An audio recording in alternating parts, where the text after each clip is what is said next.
Alrighty, this is the third installment of Applied Practical Philosophy.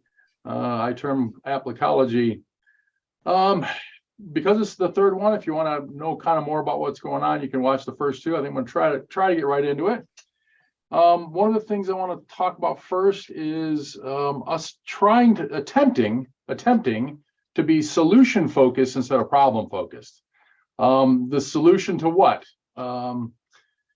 Like I said before, I'm trying to make things a little better place. Like I said, that's a lot of that's in the first videos. Let's try, if we can, to be solution focused instead of problem focused. Nick and I have already talked about the stuff. Let's recap last week's votes. So I forced everybody, well, force is a kind of a strong word. I pushed everybody to go through a list of things. We passed several votes. An agent in an environment was where we started. It was quickly glommed down that we need to call them humans. After that was that humans have sense data and cognition. That sense data and cognition can be flawed, which led us to believe that everything is subjective.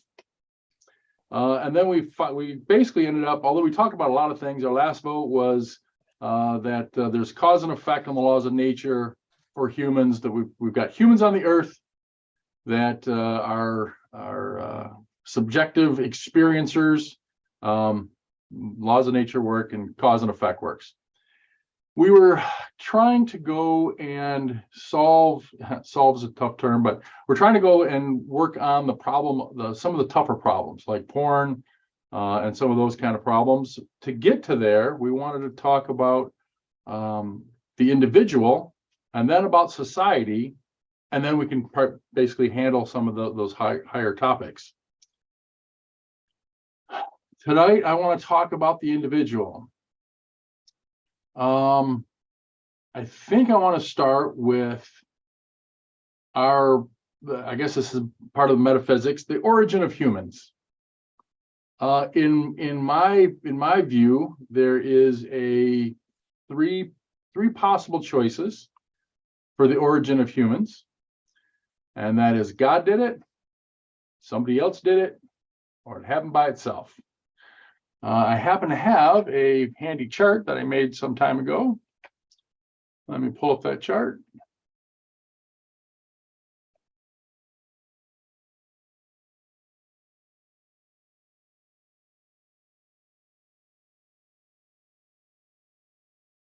Did that come through? Is it readable? Yeah. So I think it's readable. Hopefully it's readable. So those are the three boxes. Now I want this to be as comprehensive as possible. So if there is another box that I don't have listed, another possible choice, please let me know. But these are the three boxes that I've got, and there are some things that I derive from those three boxes. Are those three boxes reasonable?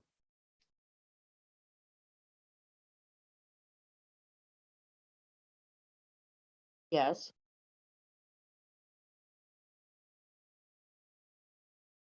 Well, let's try to not use hands if we don't need to, because we're usually a pretty small group. Just go ahead. The biggest one I have is it happened itself. I mean, like generally you have to have a cause. Like, can you think of one thing that ever happens that didn't have a cause? And then well, some say the origin of the universe had no cause. That's a big, strong field of physics. They're theorizing that there was no beginning, but yeah, but that I agree, it does defy logic.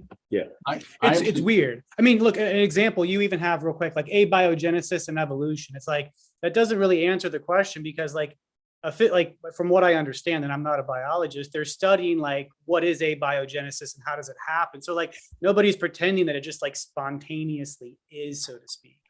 So the proverbial lightning bolt in a puddle of goo, right? That's basically the abiogenesis theory-ish. And then the Big Bang, is that what that's reflecting? Say it again, please. The Big Bang? No, this is just humans. We're Oh, just humans. Okay, okay, Yeah. okay. Sorry about that. Sorry. Yeah, last week we kind of established humans on Earth, and so this week I'm just trying to dig into it deeper to see if there's any other choices. I think that your mission and purpose in life, your what it is that you think you should be doing, this question is kind of supremely important because it has baggage that comes with it, right? In the first box, God or gods did it, right? My derivatives are the purpose as defined by the correct religion, if it exists. You have attempt to choose that, then you got to derive from that what your life's purpose is, right? The other two really don't have any inherent purpose. My best guess, and I don't know, so I guess I'm agnostic in this. My best guess is that we're some kind of a third grade alien science experiment. They sent some probe here with some organic crap on it, and here we are, right? I don't know if anybody has seen the movie Jupiter Ascending with Mila Kunis. Pretty cool movie. Its premise is that another humanoid or human race outside of the Earth seeded this Earth to be used as farm animals, where they come harvest our pituitary gland and create life extending elixir for themselves. So in that particular case, if it were true, then our actual purpose is of a livestock to feed, sorry, Chris, to feed, this other race or this other whatever. Well, I'm going to kind of go off on a tangent, so I'll try to be quick. This is going to sound out of place, but it does have a purpose. Like if I were to make the proposition, Lee, is man a moral creature? Or is mankind, or is humanity a moral creature? Would we say yes or no? I don't like the term moral or ethical, and we can get into that later. I think it's ill-defined, so I can't answer it. My question about this, because you're talking about like there's the one you have like no known purpose and about religion, but the thing is if man is a moral creature, then that means that there is, I guess you could say, purpose or at least some responsibility relative to our morality, right? A good example would be this. Two examples I can give. Like, is murder wrong? Is that like, and I'm making that objectively for all people at all times. Is rape wrong for all people at all times?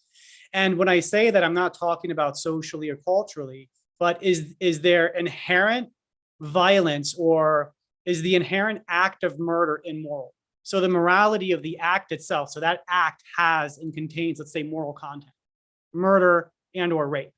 So because if that's true, then whether God or God did not create us, I think most people would say that murder and rape are wrong, and that's intrinsic to the act itself.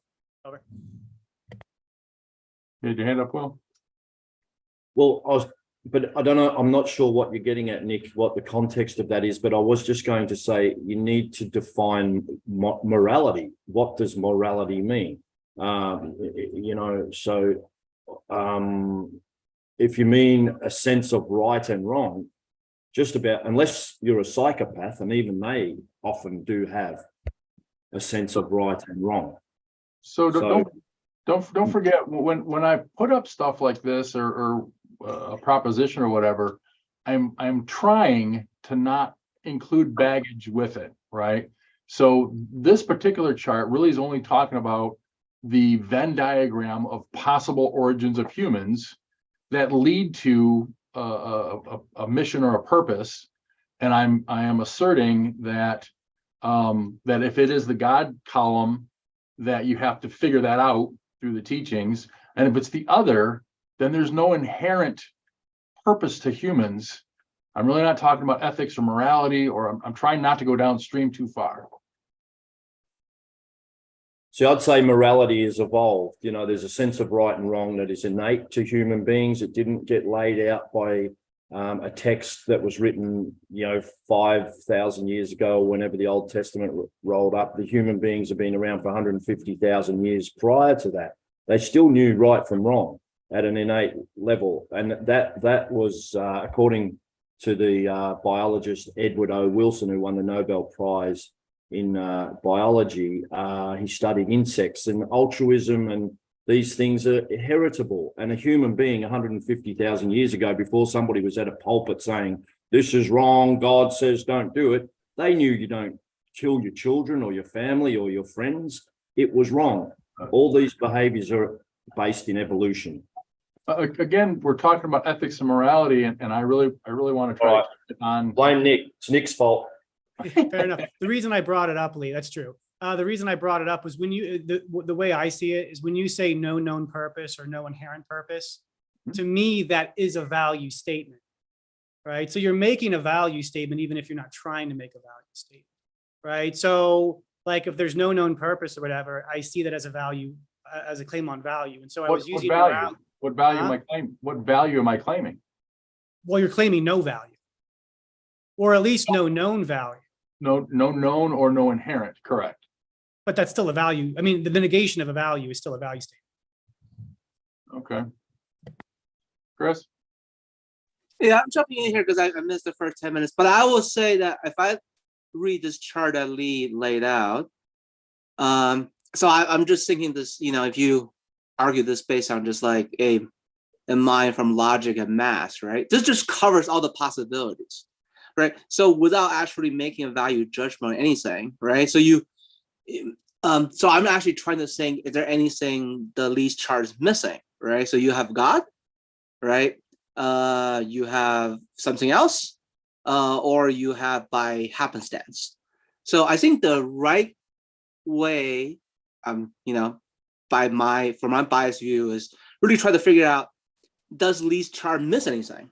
Is there another possibility versus picking any specific branches and really go deep into that right now? Because you have to really kind of agree on the overall scope and the structure first, right? And then you can kind of go into it, because I don't even think we're there yet. So yeah. So I'm talking as I'm thinking to see if something else can cover this. So the only thing I can think about, Lee, is that when we say it happened by itself, there's within that you can also have a context where it's happening based on a universal pattern, that we don't know what that is yet, but we can potentially discover, with the advance of knowledge. I won't say science because that pissed some people off, right? But it's just, or overall, advance of knowledge, or is purely through randomness. There's no pattern, and there's no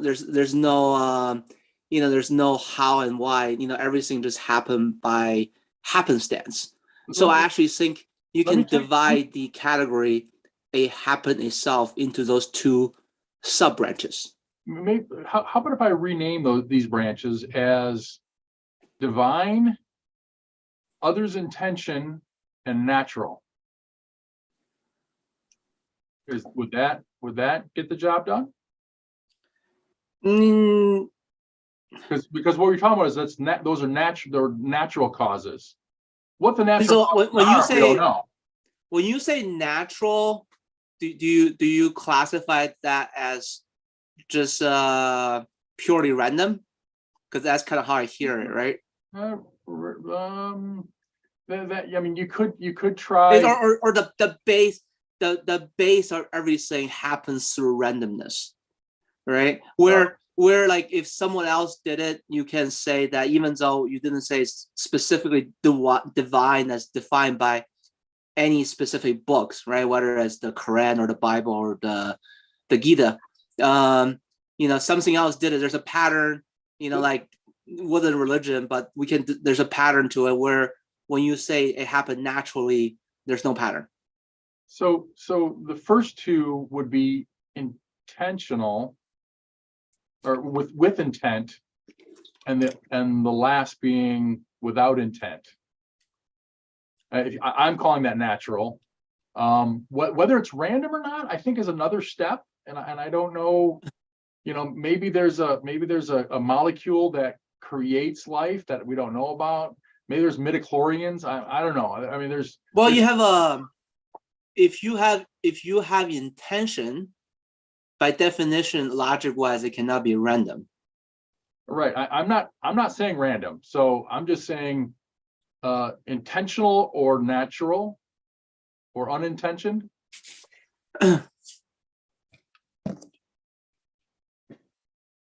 Is there so is there another box here, or is this pretty comprehensive?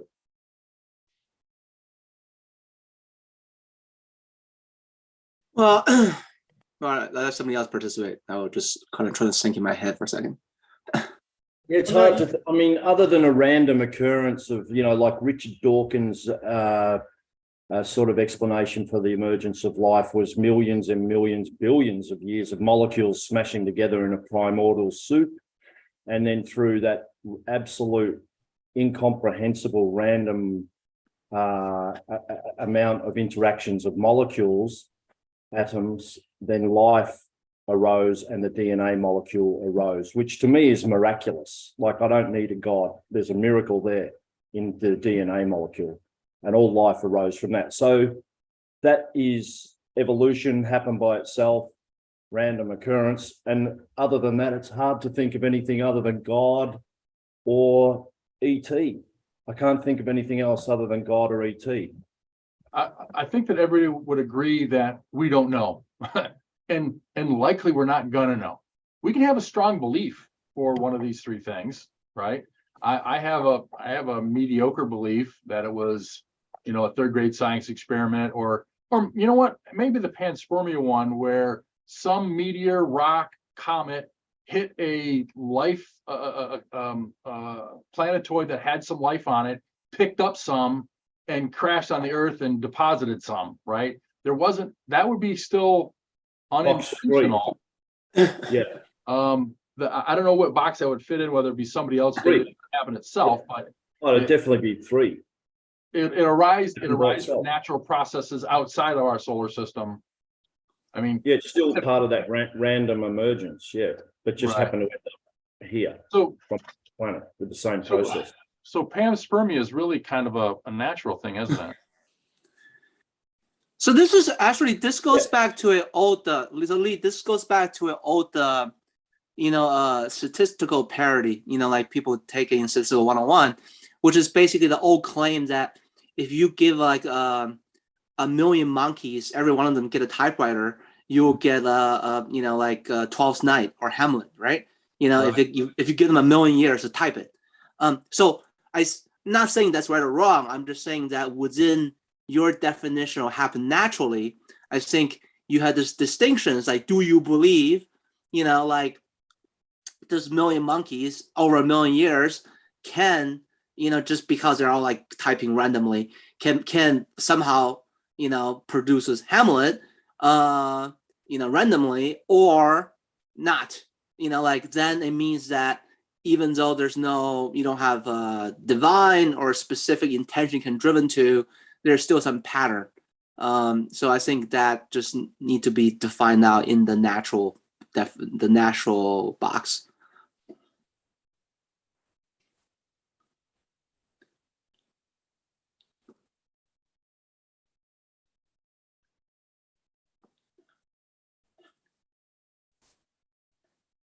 And this actually, just thinking out loud, instead of saying the possible origin of humans, is really like is even more helpful to think about the origin of life in general. Like how is life defined? Because we have this conception, the classic conception is that we are born and then we live for anywhere between 70 to 90 years, and then now and then we're dead. But really, if you look at what happened to us on a cellular level, we're constantly, you can say, dying and living on a daily basis, right? Because our cells are continually degrading and dying. That's part of our body. That's like a reductionist way of looking at it. And then we're constantly producing new cells. The cell that are dying produces new cells that are living, and then dies again the next day, and then get produced more. So really like when I'm 90 years old, hopefully, but I'm let's say, whenever I die, I basically replace my entire body probably like 5-6 times over. I may even be, like counting that too short, right? So what is life? And do we, like when the heart stops, can you really say the life is gone, right? Because you goes back to the environment, the earth, and then the part of you gets transformed into a life again. So and they will have purpose, and so I think that's part of that as well. Those are really cool issues. Those are really cool concepts that I think are part of a bigger discussion. One of my focuses here, and I think Chris is your first, although you and I have talked several times, I think it's your first time in this particular series.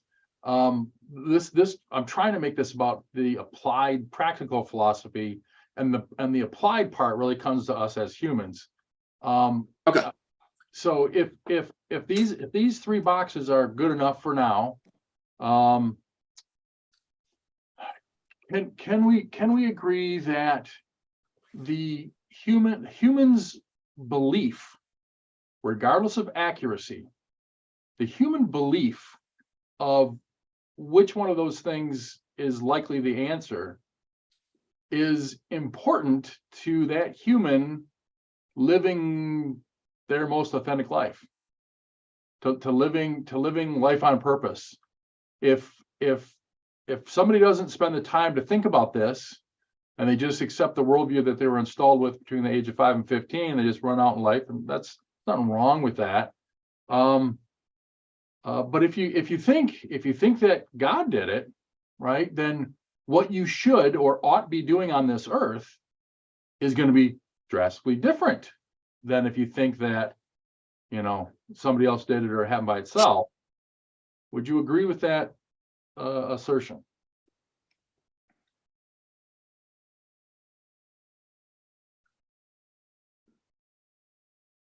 Hearing no objections, it passes. No. Well, I mean, my only thing, Lee, on that one is that you are making assumptions that that person will hold that belief for at least for a certain period of time. No, I don't. No, what I'm saying is that the person could be like Christian today, and 2 years from now he could be a atheist, right? So I agree with you. Then he will have 2 different ways of approaching life. But so you're saying that any one moment in time that they would need to be in these 3 boxes, and that's the core belief. So if you say that, I'll agree with it. What I'm more saying is Socrates, and when he said the unexamined life isn't worth living, when he talked about examining your life, I think this is where it starts. That if you examine your life and you don't just, rubber stamp everything that's already in your worldview that you were installed with, and you go back and you start at the very beginning, when I call this the very beginning, and you take a stance here somewhere that you're derived, or what meaning and purpose you start with directly flows, in my opinion, from one of these 2. I think that column 2 and column 3 are really the same, because it comes with no, as I say it, no inherent meaning or purpose. But the God column is there's a lot that comes with that.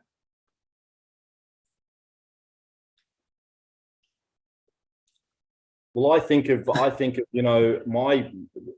view on it. It might be too early to get into the view on it, and I'll keep it very brief in case it is. But so I think of might be where I mentioned the parrots. I think of the parrots in the trees outside.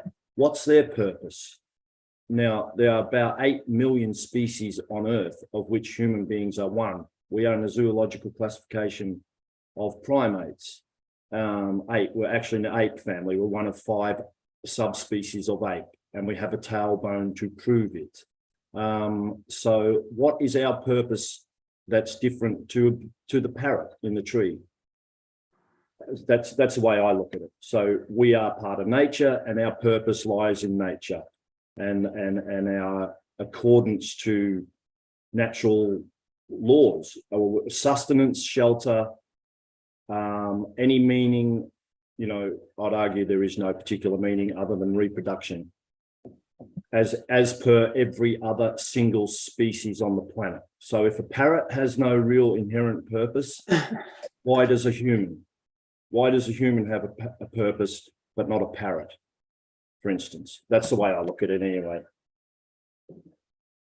I would personally, because of my beliefs, I would agree with you that there isn't any inherent meaning and purpose in life except for what we give it. I am a existential nihilist. We'll maybe get into that in a few minutes, but my existentialism says I make up my own meaning and purpose, you know, and I could be wrong. I mean, I'm saying that these three boxes here are the three choices that we have. I am not choosing column one, but a lot of people do choose column one, and they have the task of, you know, trying to pick the right religion and trying to understand what that religion wants of them. And I think everybody should. Me and my friend Ian went round and round today, so I've got fewer brain cycles capacity today because of my all day going round and round.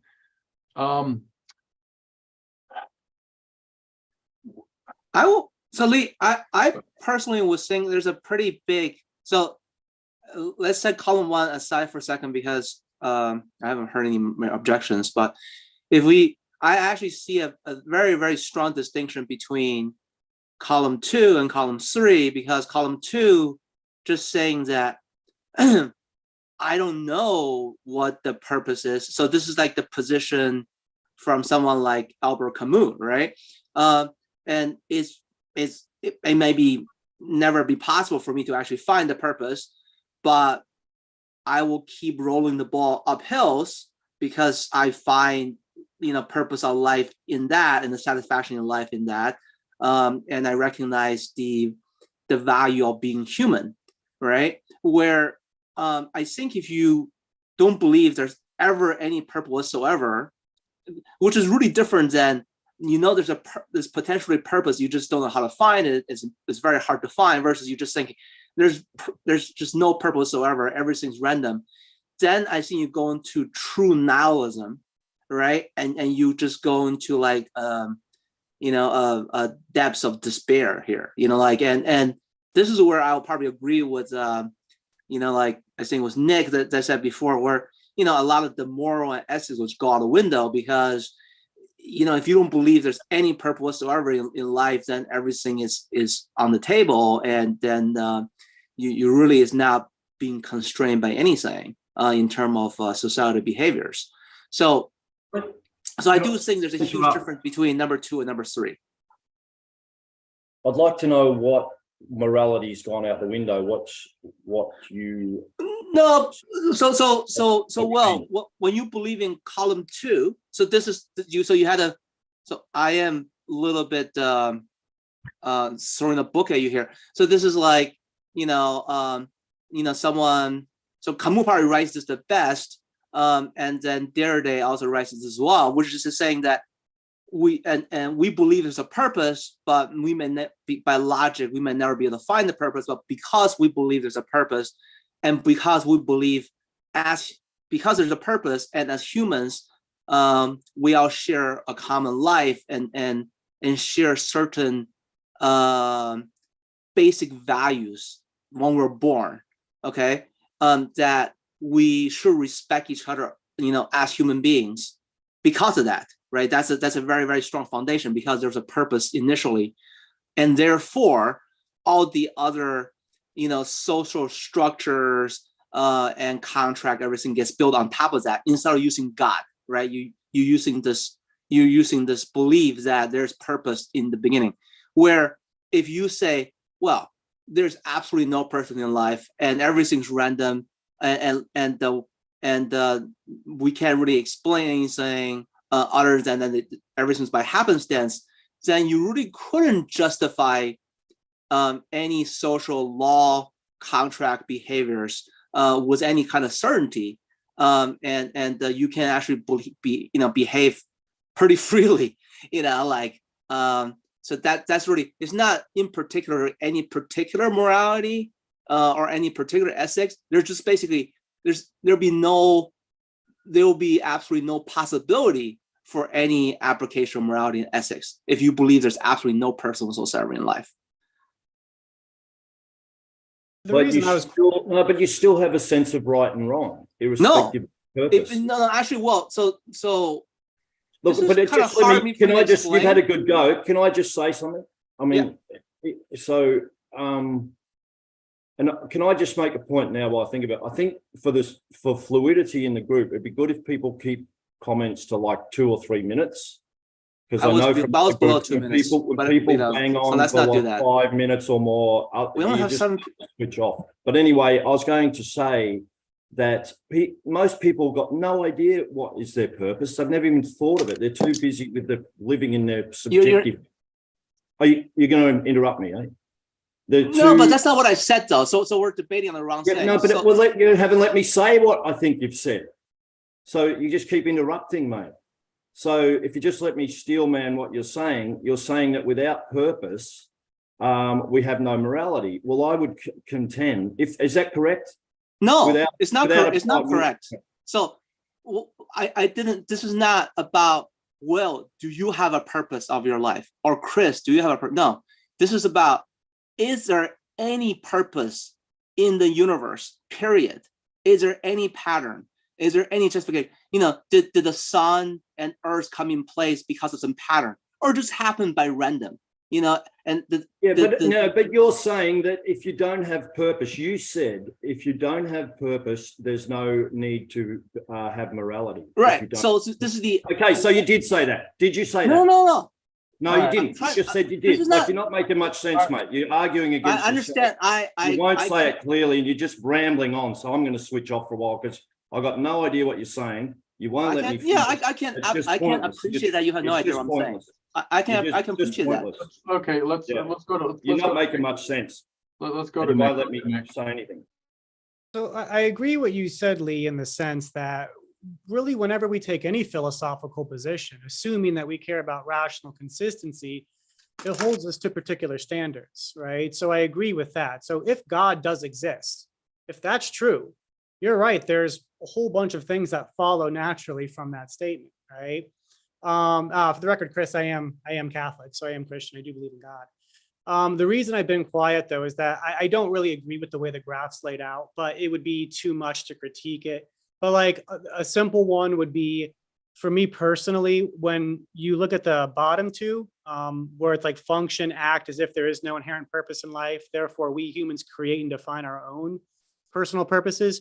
To me, those belong more within human nature, not the origins of humans. I don't know how we go from the origin of humanity to, let's say, the nature of humanity. What I would say the essence of humanity, because I'm an essentialist, but so I would simply say that that's a miscategorization. Like where we came from does not necessarily mean that we can create and define our own purpose.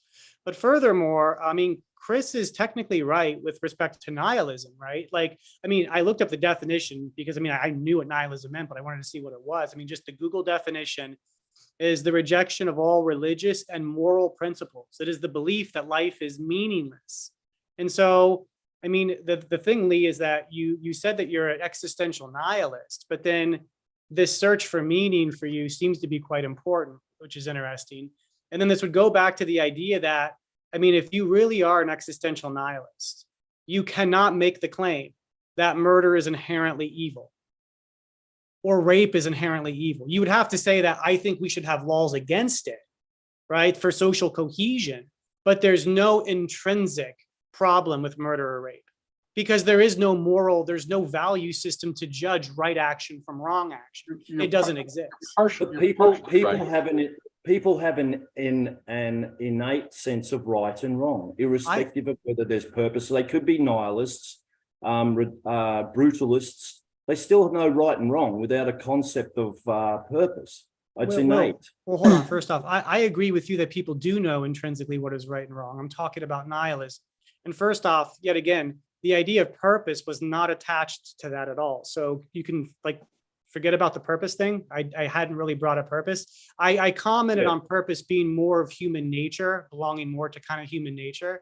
What I'm simply stating, though, is that Lee has said, I mean, Lee just said that he was an existential nihilist. And If that's true, then this search for purpose and meaning is kind of weird, simply because like there's no meaning or value. It's just arbitrary. Yeah, you can define it yourself, I guess, but you can't certainly say it's objective.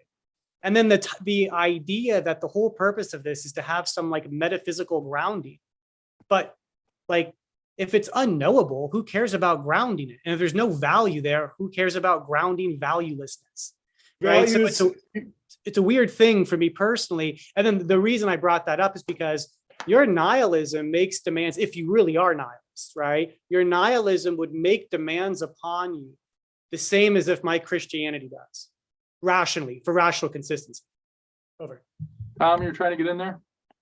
Yeah, morals, it's individual. It seems like people are looking for global morals and global purposes and so on. It's an individual thing. I'll just read real quick. Hopefully you can see it on the screen, although it looks pretty small. Existential nihilism is a philosophical theory that life has no intrinsic meaning or value. With respect to the universe, existential nihilism suggests that a single human or even the entire human species is insignificant, without purpose, and unlikely to change in the totality of existence. According to this theory, according to the theory, each individual is an isolated being born into the universe, barred from knowing why. The inherent meaninglessness of life is largely explored in the philosophical school of existentialism, where one can potentially create their own subjective meaning or purpose. Of all the types of nihilism, existential nihilism received the most literary and philosophical attention. So you're right, Nick. If you talk about killing, or if you talk about killing humans, then it isn't always clear. If you're talking about murder, I think we've covered it before. Murder includes the unlawful part of it, right? And so by definition, that's wrong, not necessarily inherently wrong. So getting back to the chart here, I mentioned the Jupiter Ascending movie. What happens if our purpose was of a farm animal, right? This group is about applied philosophy. So what would we do with that if our purpose was a farm animal to another species? How would that change how we live? I would lock and load my AR-15. Okay, that's good. I'd probably do the same. So Lee, I mean, I think the one thing I just really got to say, and this is not like personal to Will, I just say logically, we keep throwing out this term about intrinsic morality and ethics. You just have to think through logically what makes that possible. So when we use the word intrinsic, it means that it is already there, right? It's not something that you're creating, after some, deep thoughts and life experiences. You have it. And two, it is implied that it's shared across humanity, right? And for now, you can believe that or not disbelieve that, but if you believe that, you have to understand that what makes that possible. It's not nothingness. You have to have something, in terms of whether it's God, whether it's something else, it will be a reason that you have this intrinsic thing that's shared around. That's what makes that possible. If there's nothing whatsoever, and everything's random, then to say that this intrinsic common thing shared across, it is not logical. So I'm not making an argument for God or against God or for unknown purpose or against unknown purpose. I'm just saying, if you really think this through logically, right? It doesn't add up, to say that you can't have a common intrinsic morality and ethics through column 3. The reason I'll say that is because when you are existential nihilism, which is really popularized by Nietzsche, he is talking about creating through your own self-will, creating your own ethics and behaviors, which actually can be quite subjective. That already eliminate that from sharing in the common, because what I create through my self-will, my ethics and morality could be quite different from what Nick does, right? absolutely. So this is so I just need to people stop throwing around this intrinsic thing around without really understanding what that really means. I'm throwing it around, and I don't believe I mentioned ethics or morality. I'm talking about the No, inherent. I'm just not you, Lee, but I'm just saying the discussion. Yeah, so I just want to clarify that. I'm referring to the purpose or meaning of life. Let me go down my own little rabbit hole just for a second here. I call myself an existential nihilism. Actually, to be more accurate, I am a follower of Epicurus on the other side of existential nihilism. So I take the nihilism part, which is basically it's all meaningless, and I say, okay, we're an insignificant species on an insignificant rock and an insignificant solar system, an insignificant galaxy, and an insignificant quadrant of the universe, in an insignificant slice of time. I personally don't think there's any. I think we are very, very insignificant. Now, I have the choice of just offing myself, right? That's a choice, or I can make my own meaning and purpose, right? So I choose, not because I have to, not because I think there's some divine thing that's pushing me. I choose to try to leave the planet in a better state than I found it. I choose to tackle a problem that I see that I may be able to have some impact in. And many, many years ago, I decided that America has a crisis of meaning and purpose. And I think that a lot of people are having not the best life that they can have because of that situation. And it's like, could I make a difference in that? Could I do something? Could I put some things in motion that may at some point have a chance of making a difference? Not because I have to, right? As my famous example, I could be in my bedroom all cooked up with hookers and blow, and nobody should have anything to say about that. I choose to try to make a difference. I choose to try and do something. So I started doing philosophy a long time ago. I didn't like the group, so I started a group, and then I got involved in a second group, and then I started this thing. I've done work on so all of these things are not because I've got no God belief. So there's nothing that comes from that. It's because I want to, it's because I choose to, even if I get hit by a bus tomorrow and none of it goes anywhere further, I tried to do what I can try to do. So nihilism starts first. My existentialism gives me my personal mission and purpose. And then after that, I try to follow the Epicurus. Go ahead, Will. Thanks, Lee. I mean, so from, we've got to remember that we didn't just show up yesterday and develop all these concepts. We are the product of millions of years of evolution, literally millions of years of mammalian evolution. We are in the ape family. We are. Not everyone would agree. Nick might, yeah, I was going to say. But what? I agree, but not. I agree, but I don't think. Well, that's okay. Agrees. They can. Okay, I don't care whether they agree or not. I go with the science. Go ahead. That's fine. I do too. If you can't argue, people don't accept science. Well, good luck with that. But what I'm trying to say is, so from an evolutionary viewpoint, I mean, Sigmund Freud, he didn't know everything, but he said man will invest his libido in an inanimate object in order to justify his existence. And that's what we do, whether you like collecting train sets or bird watching or going to play golf or philosophy or starting a group, whatever it is, according to the libidinous drive of Freud, which corresponds with evolution, evolutionary psychology. That's why we get out of bed in the morning, because there's a potential somehow to pass our genes on or to be helpful to others who share similar genes to us. That's why we don't care what happens in Somalia. Like 1,000 people could die there every hour. We don't really care. But if 2 people die in New York's Times Square, it makes the headlines. It's because it's all genetic. Everything is related to the DNA molecule. And that's why we start philosophy groups. That's why we'll argue forever about what is an irreducible,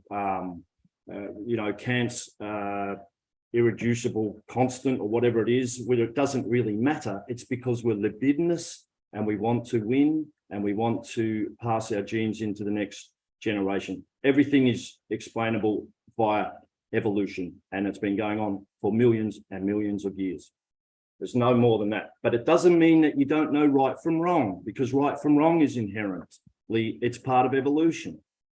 We've evolved that. So that's why we've been so successful sociologically, because we know right from wrong and we can work together, and it benefits the group. End of story. See, I keep it under 2 minutes, Chris. So I'm not personal about like this. So I think, well, you're just you're taking it too hard. So Lee, so I type it into the chat so you can read it. So like my words was phrased. So I just think that when you phrase everything into "I choose," it's a difficult way of looking at it, because especially with what we currently know of the new development neuroscience in terms of what is really a conscious choice and what is really happening subconscious, but not even taking us down to that rabbit hole, right? I think the will to survive, right, and some basic instincts, and when we're born, very very little, you are drawn to certain activities, and I just don't know.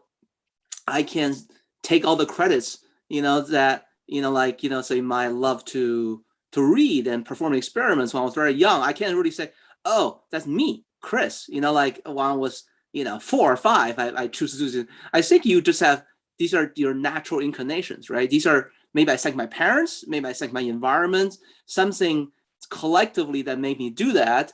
But I don't know, I can say I consciously, kind of like Nietzsche says, right? I, the Superman, made that happen. Because I just think at 4 or 5, I don't give myself that much credit, right? And I think most people have these formative habits that you have, right? So that's my question.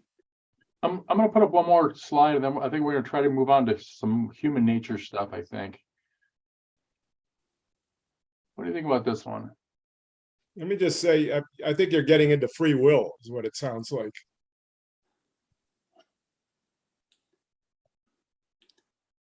How times lifeline? How much time do we have as humans? Oh, this is back to that life question. It is. So what I'm going for is, I'm trying to.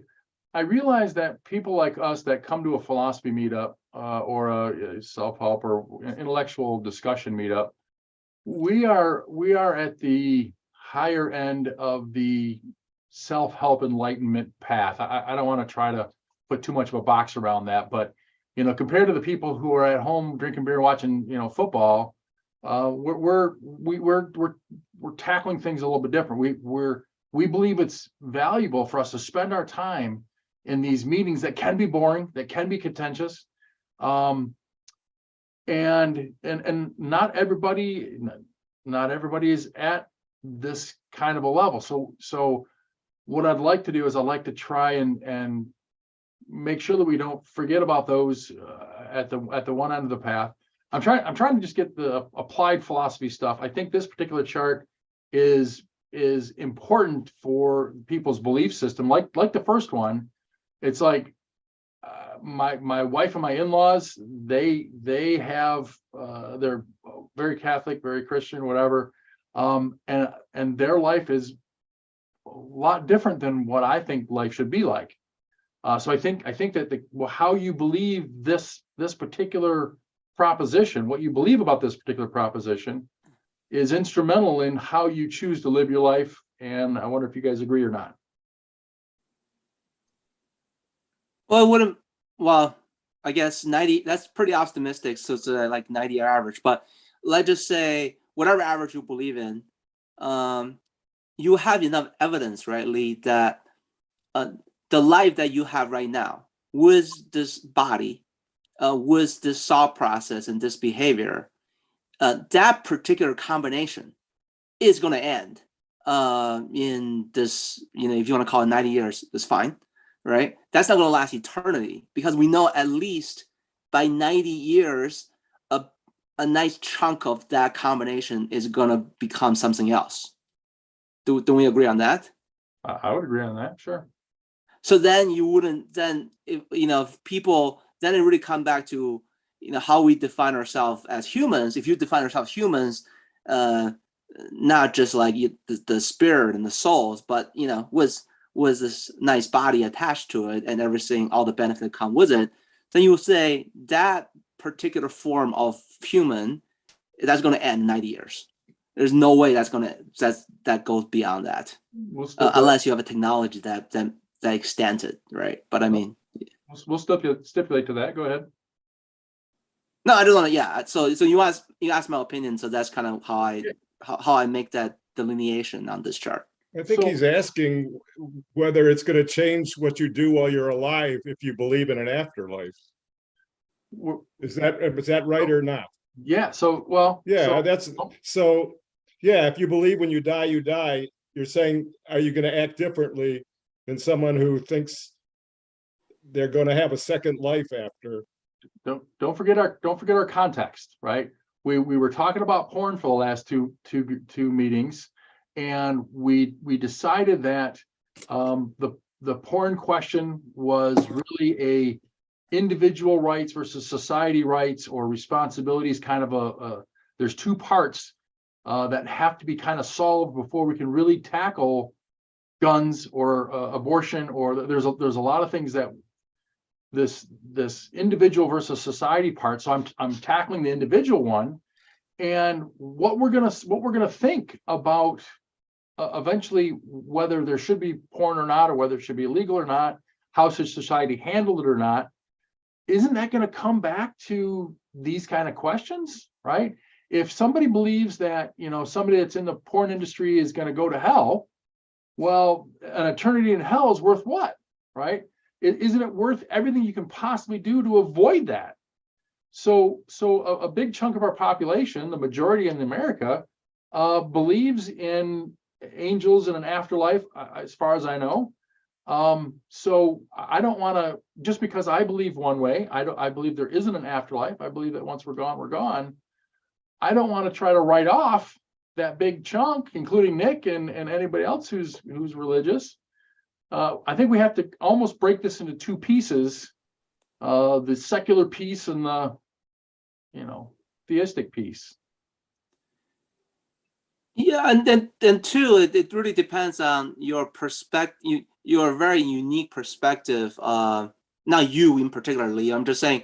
So, like, to get an example, right? So, someone like Augustine and Aquinas, and because they, like the Catholic religion stress hard work along with piety, and they will say that, yeah, like you might have eternal life, but you should take advantage of the time that you have right now on Earth, right, to do as much good as possible before your time here goes away. Versus if you take a Hindu and a Buddhist point of view, and they said, no, you really should be not working too much on the stuff that related to the life, and you should work on your detachments, right? So if you can have your all the time meditating in the forest, far away from everybody, and you can get to like the spiritual realm as fast as possible, that'd be great. So they both believe in some kind of continuation, right? Eternal life going after, but their approach will be quite different. So I think how the structure, what you think the afterlife will be and what is the reward and punishment will be, will kind of really dictate your current attitude. So it's not one for all. It's probably like I would say at least hundreds of different versions how you can do that. I'm going to open up a whiteboard. Hopefully everybody can access it. We have run into an area we were trying to identify. Okay, maybe we're not going to do the whiteboard. Do you guys see a whiteboard? No. Oh, okay, let's close it. I see a whiteboard. Well, it's gone now, but there was one. Refresh. New whiteboard. Collaborating. Open board. Yep, it's back. So you got it, and I don't have it. I don't have it. I have it. Okay, well, we gave it a try. How do we, let me just open up a document then. Let's see here.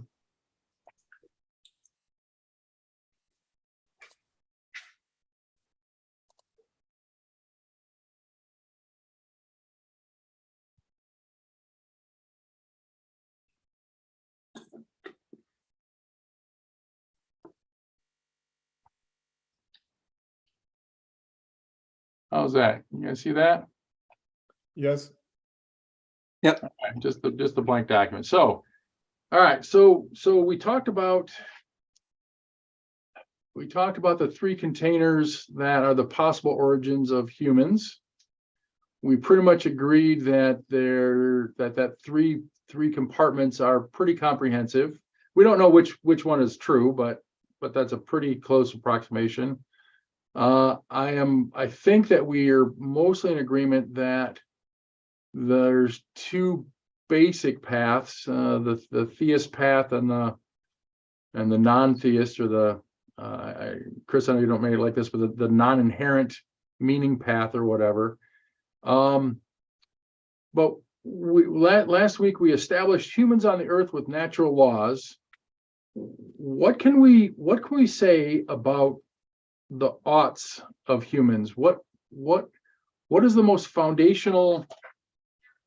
What is the most foundational things we can say?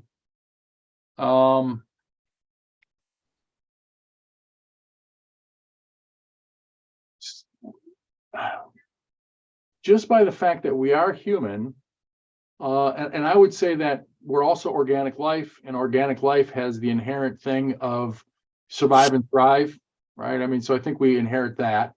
So,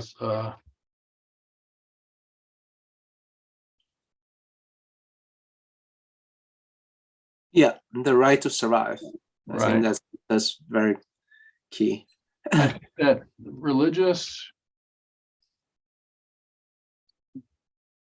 I think religious theism will have its own answers to these, but which will be derived from the holy books and be derived from what they believe. What's besides survive and thrive, what ought we be doing? I mean, if we decided that if we're on the non-theist side, what is it we're supposed to be doing besides surviving and thriving? It's up to the I mean, individual. if you look at what anthropologists have shown before religion put its head in, they said that human beings were basically doing 3 or 4 productive hours a day of hunting, gathering, repairing their shelter, working on various projects, and the rest of the time it was just leisure. So I'd argue, you know, we're supposed to be just meeting our basic needs and being content. But now it's all gone very mental with the capitalist model that you've got to work 18 hours a day, 6 days a week, just to keep your head above water. So yeah, we're supposed to be meeting our basic needs and then relaxing. That's my answer. Good, Brian. I think the real question is, what does it mean? Like, what does surviving and thriving look like? And I think that really answers, I think, what it is you're trying to explore there is What that does it look like? I think the answer is survive and thrive. And then I think the answer to your question is the same. It's what we're supposed to be doing. So like what ought to happen, I think, is supporting the rest of, what was the take on the word humanity? Did we decide we couldn't use the word humanity? I don't think we had a thing on it, so go ahead. It would be, what does it mean to survive and thrive? And that is supporting humanity. And I think when you start looking at what it means to support humanity, you'll start discovering what ought to be done. So I'm trying to keep this the split between the individual and the society separate. I want to cover the society thing quite a bit on its own. At the moment, I'm just talking about just an individual. Maybe we can talk about a pair or somebody out in the woods or whatever. Go ahead, Tom. I was just going to say that it seems that what is thriving, what's considered thriving, is different for each person. I don't know how you can answer that. What I would consider thriving could be totally different from somebody else. Yeah. So do we take So- thrive? We just put in survive? Yeah, so Lee, when I look at this, there's somebody who's doing the, oh, that's you're doing the keyboard thing, right? So the so if you imagine that this is for a particular individual, he or she, that just dropped in the middle of the nowhere, and there's no one else around, and whoever they can find speak a completely different language, look completely different, and they're just being surrounded by trees and animals and everything else, right? So they're in a state of nature. So this is very basic, right? Society is not involved. So I think I'm like gonna plagiarize a little bit of the Hobbes classic definition, right? The right of man, in the state of nature, which is basically A is the right to survive, and B is the right to preserve and expand his or her liberties, right, and options. Because when you're in a state of nature, you have complete liberty on doing anything that you want, right? There's no social contract. Right. So to me, that's probably the two. And the third thing, which I'm doing this by memory, I think the third thing really is you should not be made to doing things that harms your own body and self-interest, voluntarily. Made to do things, does that assume a society? No, I mean that's a right?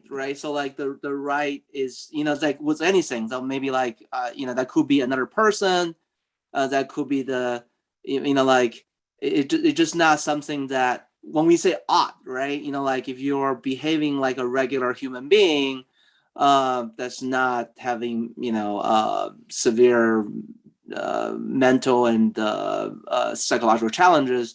This is like you shouldn't self-harm yourself, right? So I think he said something about that. But I don't know if it fits within the first two. The first two I'm very confident because that's very basic. The third one is really just, you shouldn't harm yourself. So go ahead, Tom.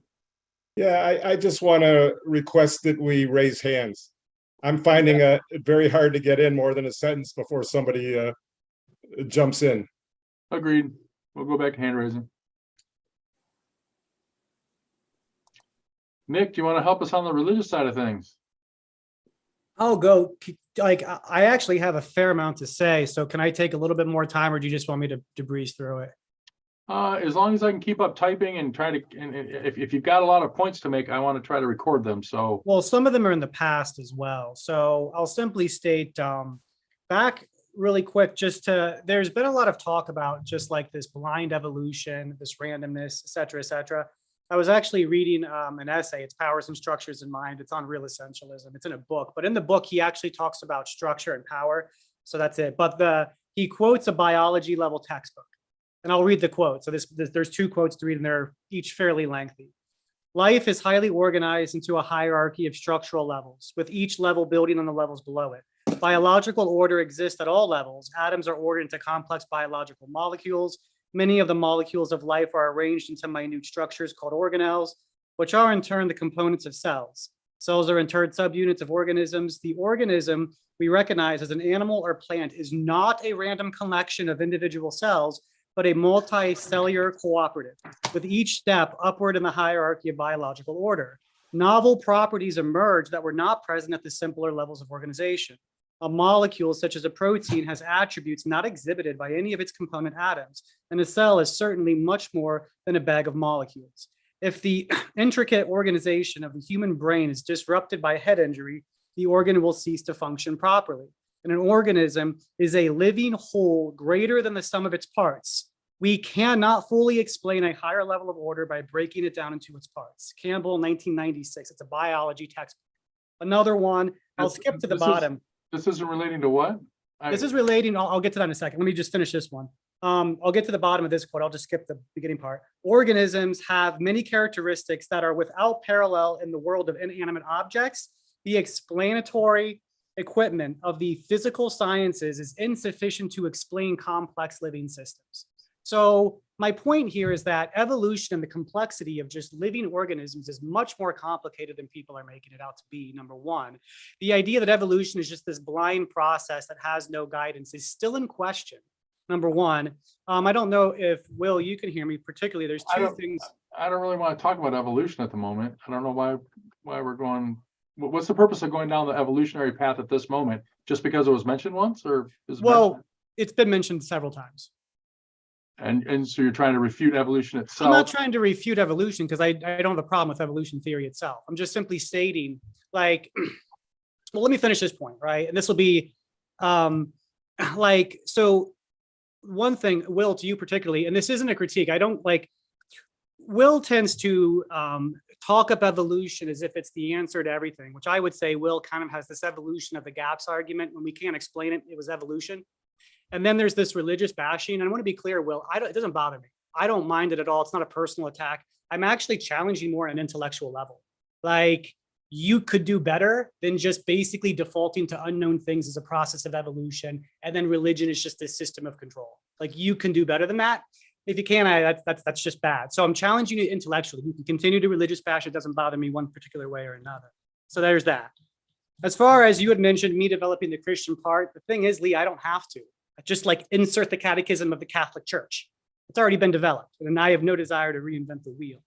Furthermore, I would simply state that in our liberal culture today, and this goes back to the porn argument, the common good, conceptions of the common good and other factors as well, the value of the individual within the liberal order of things was based on the imago Dei, the image of God. It is incredibly Christian, right? This goes back to the Judeo-Christian foundations. There's a reason China is not liberal, right? They're not Christian. The Middle East is not really liberal. They're not Christian. It is specifically a Christian concept that basically said the individual is in the image of God. And that is where our value derives from individual rights. We're way off in the weeds, though. Hold on. I'm looking for the thoughts of humans. Let me make this point though, Okay. right? So the point though is that, yet again, our value is based on the imago Dei, the image of God, not just blind, purposeless evolution. So if you try to structure the society that values individual rights with basically like no divinity anchoring humanity down, you will get blood and violence, right? Will to power. In fact, look at your ought list. It's incredibly interesting, right? I mean, all of these ought lists, you have the one that is actually, I guess you could say procreative or has any conception of the other, is supporting humanity with a question mark. Everything else is about survival and my right to expand my liberties and options. Shouldn't self-harm is a pretty good one, but it is so egocentric. It is about like the oughts for human beings is basically nobody ought to infringe upon my rights. There's no like oughts here that are currently listed that I ought to love my neighbor. I ought to care about somebody else. These oughts seem to be only articulated in like my rights. This goes back to the liberal order. And this goes back to many things that I've been saying in the past where it's like, we're so caught up in this liberal order of things that I think we can't even. Right now, we're talking about individuals, though. You're right. I mean, we haven't gotten to the society part yet. We're trying to take a human in a vacuum. And Okay. yes, I know that that doesn't happen really often, but it sure can happen. A hermit can find himself out in the woods. And I did save the most practical. I did save the most practical for last, Okay. right? So Tom, your hand's up, so this works out perfectly. This will be my last question. It's pretty direct. Tom, is the act of murder, which like murder, premeditated murder, or rape inherently evil or wrong? Over. Well, defend rape is wrong for sure, always. Murder, I'm not sure if you just define that different from killing. I think there can be justified killing, if that's what you're asking. You don't No, think I so? chose, I'm sorry, I chose the word specifically murder. Like self-defense is not murder. Manslaughter 1, manslaughter 2, not murder. We murder. I can make up scenarios where murdering somebody, if it saves a lot of people, would be the right thing to do. I can see that. Okay. But the point though is that you said rape is always wrong, but that right there, Tom, is a statement that affirms that there is objective morality. Even if that is the only existent objective moral proclamation, it still means objective morality exists. Even if that's I don't disagree. I don't Okay. disagree with that. So the reason that I say that is because it's important, because if Lee's task is to make this practical philosophy for like quote unquote all people at all time to some extent, then there has to be an objective standard. Because if all of morality and everything's just subjective, then there's no standards to really be made. We're just kind of spinning our wheels here. So the fact that, I mean, I think you would agree. And so the whole point of the murder and the rape argument is to show that I think most of us would agree that those are immoral actions, and therefore objective morality does exist, even if those are the only two examples. Over. I don't agree with that, but go ahead, Tom. No, I just, with all due respect, I am finding this not particularly useful. For me personally, I was more interested in the issues like abortion, porn, and so on, which seems to just get pushed each week back. And I'm wondering if we're going to be going there today, or whether I should just come back next week, or what, because this is not of particular interest to me. You're absolutely right. It will be pushed back quite a ways, and it may take multiple weeks to actually come back to it. It is my opinion that there is these higher level topics. The higher level topics require discussions about society. Society is made up of individuals. So until we have the individual discussion combined together to make the societal discussions, we can't have the higher level discussions about. Now, the other groups may do that. This group, what I'm running, I'm going to try to, and maybe it takes 20 years for me to get to where I want to go, and maybe none of you all are following along at that time, and maybe this thing just dies out in three more weeks or whatever. But you're absolutely right, Tom. It may take some time to get back to the higher level issues, which I encourage both the other groups to take up at any time. I guess part of it is that I don't see we're making progress. I mean, on your last, you just moved on to this one because we were getting nowhere on the last one, it seemed.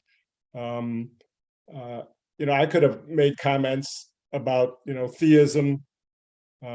Just a person can believe in God without having a religion. I mean, I found problems with that.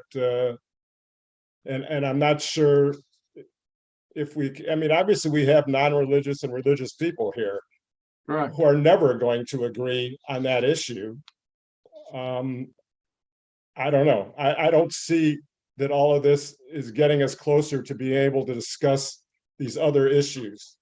Would you did agree with porn in the first week? Would you agree that there is an answer, that there either is a God or there isn't? Is that but we're not going to solve it here. Should we try? No, is what I would say. No, because it's not because practical. It's been done for like centuries, millenniums, and okay. I don't think we're going to do it. Okay, I'm a pessimist. Let's say and you've got every right to have your opinion, your stance. For the record, Tom, I've stated that as well. It's like we're reinventing the wheel, or at least attempting to. Yeah, I mean, Lee, do you really think we're going to come up with? We're going to get everybody to vote on, on these things and agree? No, I don't think so. Then isn't that? I thought that was necessary before we move on. Something that's not going to happen. So on meeting one, I said that I want a supermajority. Now a supermajority is 67%, 2/3, over 2/3. 2/3 or over, I guess, what it is. Mm-hmm. So are we going to all agree? No. If the group is made up of mostly atheists or theists, are those votes going to swing one way or the other? Yeah. So it doesn't really reflect anything about what's correct or not correct. It's just going to be based on who happens to show up. For the votes, that is definitely an issue. You're absolutely right. I think there's progress to be made. I've sat in countless meetings over 10 plus years, a lot of the Zoom meetings over the last 3 years or whatever, and I constantly watch people talk past each other, and I watch almost nothing get done in the meetings. And I've sat back quietly for a very long time. And I've started to detach myself from my own groups because of the people talking past each other. And it's like, you know what? 2023 rolled around. It's like, okay, what would I have an issue with if I didn't try to do this year? And this is what popped up. take on an impossible task that there's almost no way to get, pure consensus on topics that people don't want to spend the time to try to dig down to the bottom of. I think we all would agree that our entrenched political system and the entrenched atheist-theist divide are huge questions that are, in my opinion, super important. Where you end up on the atheist-theist question, whether you believe that there's an afterlife or not, whether you believe there's a God or not, is massively important when it comes to how you live your life. I think there's an answer. I don't know that my answer is correct, but I know it's my answer. So if I live my life honestly and according to what I believe, I get the best results that I can possibly muster. Now, when a theist and an atheist, we agree on a lot of things. We're humans. We're not in the matrix. There's a lot of things that we can agree on, and then we take this big zig and zag on the idea of God and afterlife and supernatural and souls. That's huge, and I can admit that problem is probably not going to be solved. So that's why I've got a chart that's on the screen right now that's got two big halves on it. And I'm like, okay, we may not be able to solve the atheist-theist debate, but I can have two parallel discussions. I can try to get those in the group who have the theist thoughts to give me their opinion, and I can get the secular side to give me their opinion, and maybe we make some ground. Maybe we fight some, maybe we fight some stuff and make some ground. Maybe we don't. We don't have any access to the outcome. We only have access to our effort. I have chosen to take on this effort and try to make a difference, realizing that it could blow up my face and it could all crash down any week. Yeah, I applaud your efforts. I just think human beings talk past each other. They do. And doing these lists are not going to change that. The last one you just moved on, we never voted on it. So what's, anyway. Inconsistencies on my setup. You're absolutely right. I started out with the heavy votes. Last week it was kind of a quick slidey vote, and this week we haven't voted at all. That's me. That's me and my formatting. That's me and my structure. You're right, and it can be frustrating, and I do apologize for that. No, I'm not asking you. I'm not saying we should vote. I'm just questioning that this process you're going through is going to end with people not talking past each other, and to suddenly kind of come together and agree on all these issues. That's I got a question for Tom. So Tom, in the interest of efficiency, do you have a alternative, better proposal in mind that you can share with the rest of us? Well, my proposal is to discuss the issues like porn, war, guns, whatever Lee had in mind. Maybe each week announce what it is and let people come who want to talk about that issue, who have an interest in that issue. That will kind of change what Lee said, that the entire format. So you heard what Lee wants to do to accomplish, right? So knowing what he wants to accomplish, do you have a better proposal on how we get there? Not like I don't think we're going to get. I think different. we're wasting time. I don't think we're going to get to wherever Lee thinks we're going to get before we start talking about the specific issues. That's my problem. I see that we've made. I don't think anything that's been done in the first 3 weeks is going to make our future discussions of these issues any different. That's just my feeling. I guess I didn't realize that Lee's goal was so much kind of what he's been doing, and that it wasn't the specific issues in the description of what this group was about. I kind of assumed that was sort of the main focus. So anyway, I can beg out for. I'm afraid you're going to lose the group, though. I'm afraid. I think I watched your video in the first one. You had more people. It goes less and less, and I think if you don't get to something, if you just spin your wheels on theoretical, non-specific things, I think you're going to lose. You're going to have 3 people maybe, in another 3 weeks. And that's a decision. Maybe that's what you want, Lee, and that's fine. It's your group. Yeah, no, of course, that's not what I want. I apologize for the bait and switch. When I did the first meeting, I didn't think that people would want to jump into these kind of weeds that I want to go to. So I wanted to set up a context. Now, I kind of assumed that we would get lost in the weeds and we'll have to backtrack to these things. But by having that first one, setting up the porn, deciding, I guess, if nobody else, deciding that particular high level topic requires the society discussion and the individual discussion, and let's start having those. I wanted to set up the context. Why are we going through this individual discussion? Why are we going to societal discussion? It's because we want to eventually answer those things.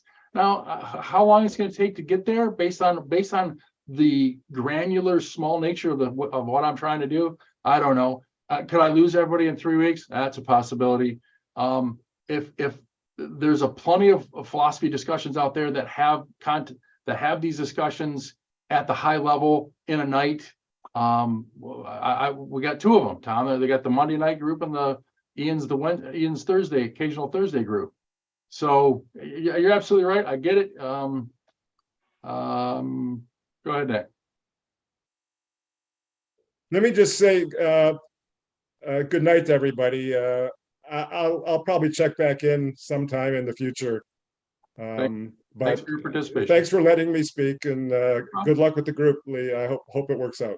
Thank you much. Okay. My statement is possibly, I mean, this is just my opinion, Lee. I did post in the chat thing just a couple propositions. They probably need to be worded better, right? Like nature might be a problem, but like to basically define those propositions, like might be better. And then to clarify what we mean by physical nature or mental nature or moral nature, or spiritual nature, because it's like, I mean, going back to the moral thing, when I had said about objective morality, like, does man have a moral nature? Because if man doesn't have a moral nature, then there's no moral ought to be discussed. Over. And Lee, so giving the discussion, I think this is more of a foundation and philosophical building project. So I wonder if you object to a shortcut, potential shortcut. So a lot of this chart that you lay out right now are the ought for humans individuals is very similar to a couple chapters in the Metaphysics by Immanuel Kant. So he kind of already laid this out in terms of human nature versus divine nature, right? Kant probably does the best job of doing this, where I think Hume and Hobbes also does something similar, but they're more focusing on the man and they don't really do as much on the religious piece. But if you so instead of doing all this work, we could do the cheat sheet and just transpose a summary of Immanuel Kant's definition on the human nature versus and religious nature on here, and then we can say we agree with this was Kant, and the other stuff we don't agree with. All the philosophers, I find him to be probably pretty fair-minded, not too one way or the other. If this is less work for you. If there is an outline or a summary or a chart or a diagram or something, I would be opposed to. I wouldn't be opposed to taking a shortcut and adopting a chunk of whatever. But it needs to be summarized and it needs to be digestible. I'll recommend checking out the section on human versus religious nature in the Stanford Library for philosophers. That's probably best. I mean, you could just read the book, but he does obviously he doesn't do charts and diagrams back in the 60s, 1700s, but yeah. And he actually writes in very, very didactic terms. To go back further than Chris is that like you had the virtue ethicist as well. So like the Stoics, so you have virtue ethics that goes all the way back. And it wasn't all just grounded in religion. Like, like nobody's making the proclamation that morality was invented when the Bible was written. Like if man has a moral nature, which I believe they do, then morality is fundamental to our human nature for all time. This goes into the natural law theories that I've talked about. Like, yeah, like you don't have to reinvent the wheel. But I mean, the question becomes though, is that like, do we even care about natural law theory and the morality of man? If we don't believe man has a moral nature, only if man has a moral nature do we care about natural law theory and these particular things. Unless, Lee, you see it only necessary to establish order in the societal order.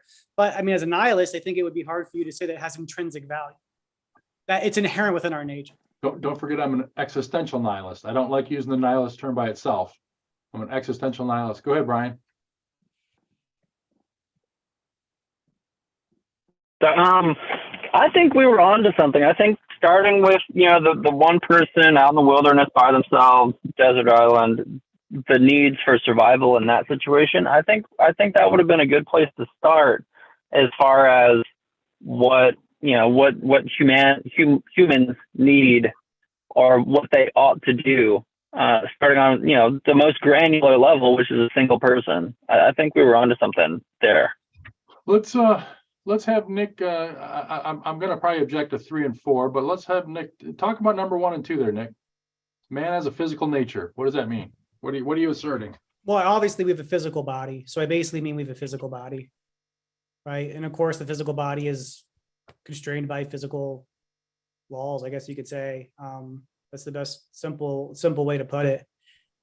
So I'm specifically referring to the physical aspect of our body. Okay, the mental.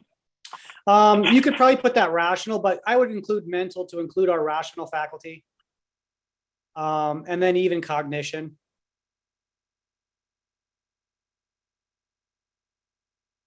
I don't know if we would want to put emotions in there, or if you would even want to say man has an emotional nature. So you can take your pick, whether you want to include emotions in that, or whether you want to put it in a different category of its own. Emotions or feelings are mental constructs. We could also say too, for mental nature, we could also put that we have passions and desires.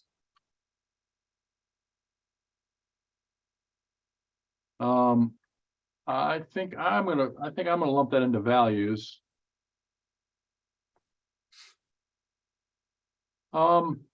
Can you give me a definition of moral? Well, we had one the other week actually, where I think I just told you to copy and paste it from Google. It's basically like to know good from bad, like that you have a moral sense.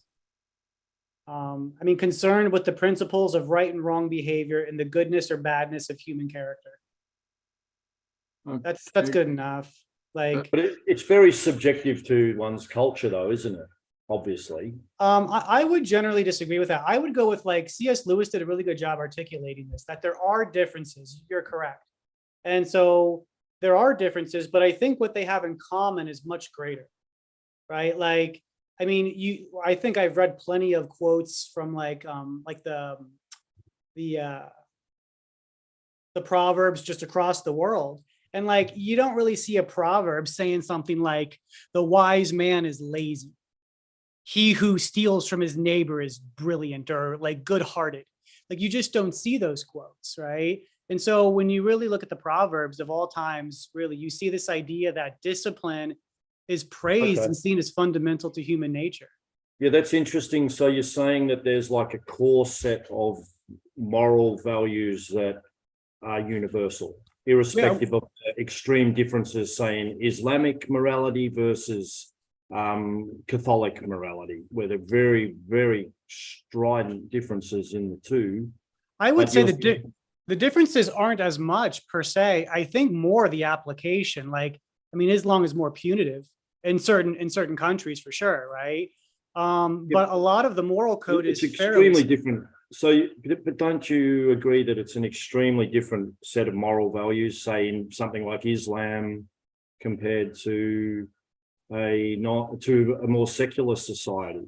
Like, extremely different. Homosexuality, women can't, women's rights, punitive, as you say, like, it really vast differences. But what I find, so if you'll acknowledge that, but at least we could work with that there are core moral values which are universal. Oh, I yeah. find that interesting. But if you're saying that there's not much divergence in morality across cultures, I think that's a little bit quite ludicrous, actually. I didn't say there's no divergence. I said what we have in common is more than people give it out to be. People seem to only focus on Yeah. that. So that would be universal then, do you think? What we have That in- those parts would be universal, right? Okay, well, that's what I'm saying. and That's what I'm saying. Yeah, and that's kind of what the natural law theory talks about to a certain Nick, extent. It depends on the type of natural law. You would say that morality and ethics is grounded in God, correct, Nick? Well, hold on. There's a couple things I would say here. I would say if you want to metaphysically ground it, then yes, you would ground it in God. That is not the Judeo-Christian God, because we're talking about metaphysics here. So that would be grounded in, let's say, an Aristotelian proof for God, which is not the Judeo-Christian God. That's assuming if you wanted to metaphysically ground it, though. I don't necessarily see the need in this particular situation to have some giant metaphysical debate about the grounding of value to a certain extent.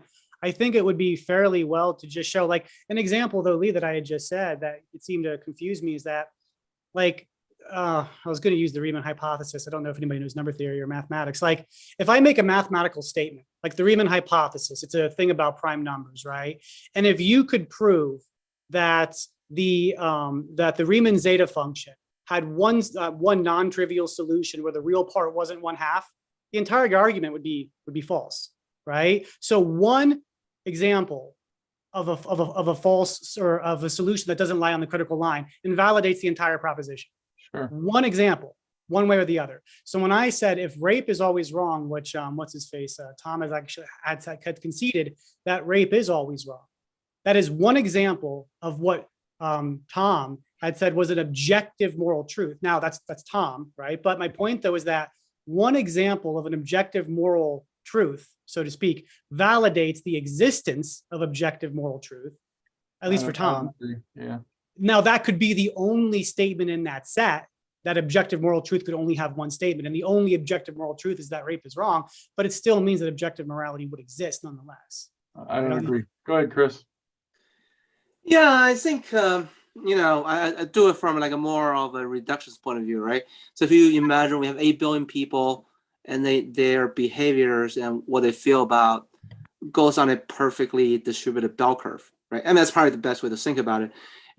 Some people are more risk averse, some people are more risk, seeking, and in regard to their attitude toward stuff that anything we throw out there, right? Like robbery, murder, rape.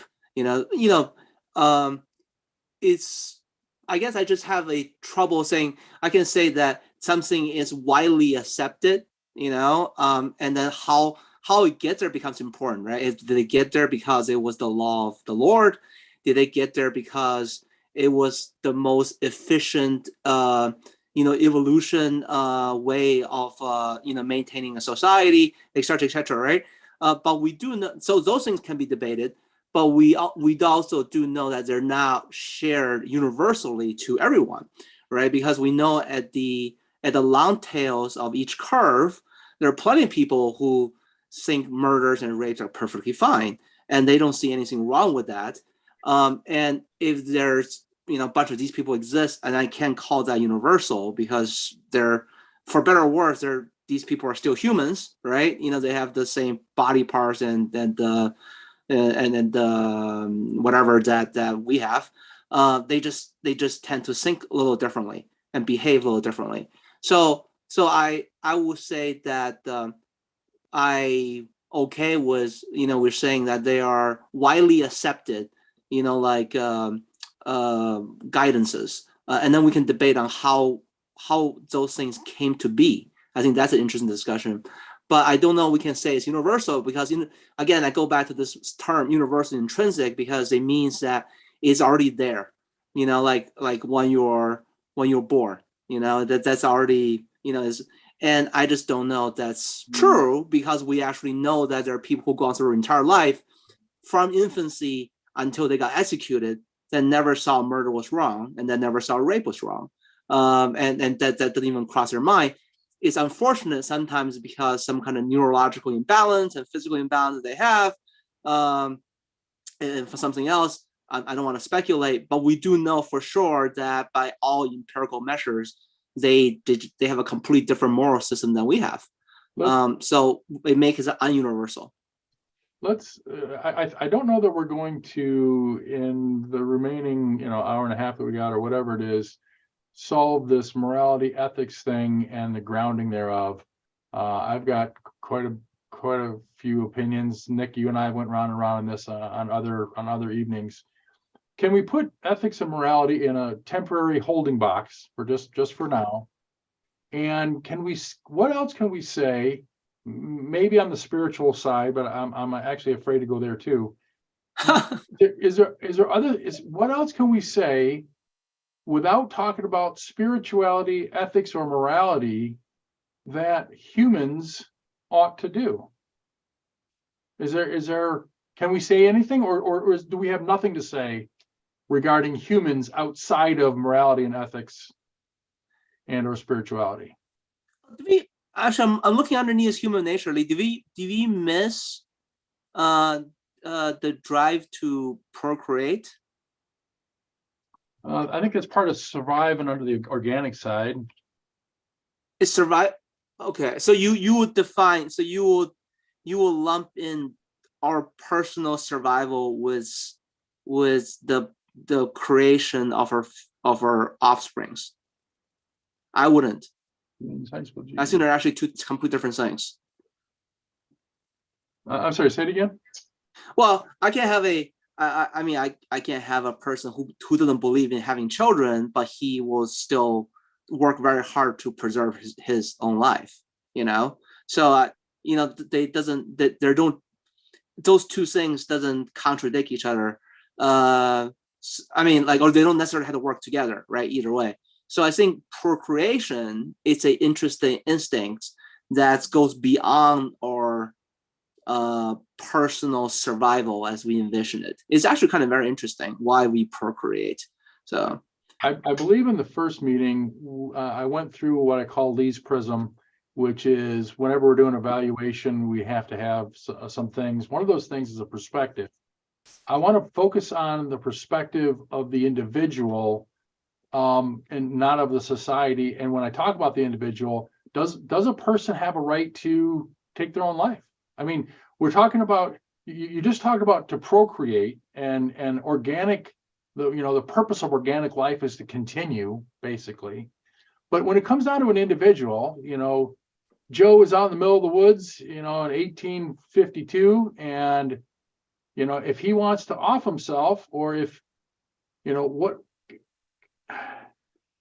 what shouldn't a person be allowed to do? Go ahead, Brian.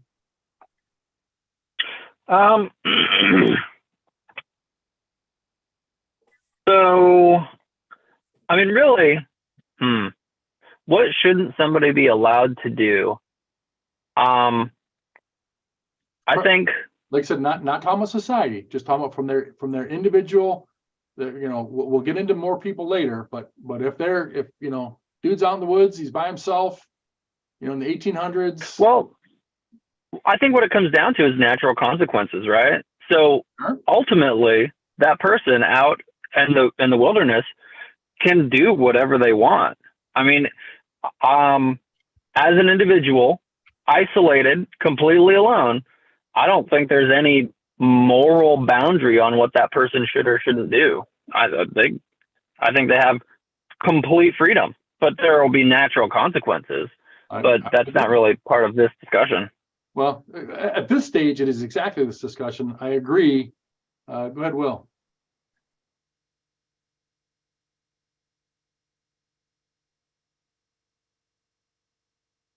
We'll come back to Will. Go ahead, Chris. Sorry. Oh, go ahead, Rob. I couldn't unmute for some reason. Sorry. I was just going to say that. So just with the suicide question, I think it's a no-brainer, really, because nobody in their right mind would deny somebody the right to relieve themselves of intolerable suffering. Say they had broken arm, like you wouldn't say, well, you've got to live with that broken arm forever. You can't seek relief. But so in some extreme circumstances, if somebody's just in intolerable suffering, then of course you wouldn't deny them the right to end that. So it's a no-brainer to me. Go ahead, Chris.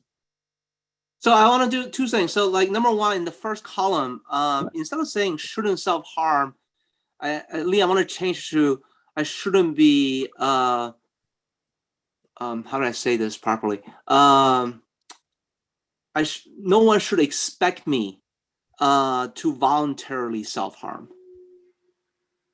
Right. So that goes back to, and then that goes back to your suicide question, what I think is really the second point. So even though everyone have the right to survive, we also have, as an individual, we have also the right to preserve and expand our liberties, and that liberty includes the option to commit suicide, right?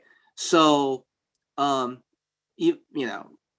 so it's not something that's optimal that most of us are looking forward to, but no one can actually tell us not to do it, right? The only person who can tell us not to do that is ourselves.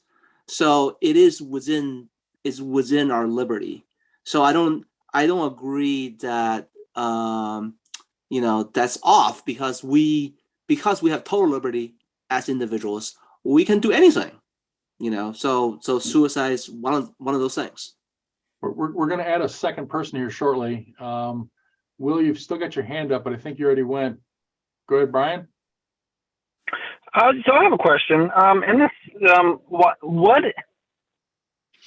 where do these rights come from? So, like, say, for instance, and I'll give you an analogy. Say this individual spawned into existence above a bed of lava. So they spawn into existence, and then gravity just pulls them down into the bed of lava, and they die. So I use that to say, like, in a person that just exists out in the thing, like, where do these rights come from, and what do they actually mean? Do they mean anything? Does that say that nature should respect them, or the environment they're in, like, should honestly give a shit about them? I don't know how to answer that. I'm of the opinion that if you're by yourself, that you've got all the rights, as long as you're not, impinging on others' rights, and that it comes from just the essence of being human, I guess. Nick's going to straighten us out. Go ahead, Nick. Well, I wouldn't say straighten us out. I would simply state the word rights is really weird here, because there's no society, there's no legal system, there's no really rights. A man just in the woods outside of society has free will, because that's part of our human nature. Now he can shoot himself in the head because he has free will. It's an immoral act. I think it's an immoral act. So he has the free will to choose to shoot himself in the head. It is an immoral act. Over. Are you automatically saying that immorality should not be done? Yes, I would say that immorality should not be done. He should not kill himself. Chris? So yeah, so I think the way, Brian, to think about these natural rights is that, there's a bunch of shows done this already, right? Like, but the general title is The Last Man on Earth, or The Last Woman on Earth, right? So imagine that scenario. If you're the last person on Earth and you're just stuck with a whole bunch of animals and forests, and everybody else is gone, you can do anything you want. Now, normally when we're the last person on Earth, we don't, probably the first thing to come to mind is not to shoot ourselves, but maybe it is because you're so depressed, right? So the whole point about rights is that there's nothing there at that particular moment when you're the last person on Earth to either compel you or stop you from doing anything. That includes, committing suicide, and that's part of your rights. If that's not true, that there is something that compels you or stops you from doing some particular thing, now you have to define, oh, what is that? Is that God? Is that an alien? You know, and so that's the discussion that you will have, right? So when you imagine yourself as an individual, you know, totally without the rules and confinement of society, that's how you have to think about that. So I'll stop here. Yeah, I just think there's no that the rights are completely, the rights only come into you know, existence when there's more than one person. A person just existing by themselves, there is no rights. There's nothing owed to them. I would consider rights as something that's owed to somebody from society. You have the right to your own person, right? That's why rape is always wrong. Whereas by yourself, there's nothing owed to the lone individual that's completely isolated. Like somebody that's completely by themselves, there's no rights because there's nothing owed to them.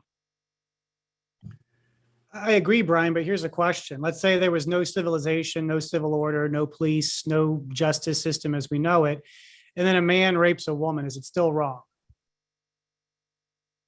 Well, yeah, I'm just saying that in this context of an individual with no other, without, you know, respect to a society, just an individual by themselves, there's no rights. I would say that when you get into a pair of humans, now all of a sudden there's rights because there are things that are owed to that person from the other person. Whereas, you know, if it's just person versus nature, there is no rights. Nature doesn't owe anybody anything. And there's nothing owed to them because there's nobody to pay them, if that makes sense. So I'd like to move on to the pair of humans. Go ahead, Chris, if you can go quick. Yeah, no, I just wanted so actually I think, Brian, you actually think that in the opposites, upside down, right? So actually when there's no society, we have all the rights. So every single right that you can think of that's ever in the books is afforded to you. Where these rights gets challenged is when I'm no longer the last person on Earth and I meet Lee. Now we have two people on Earth, right? And we have the exact same rights.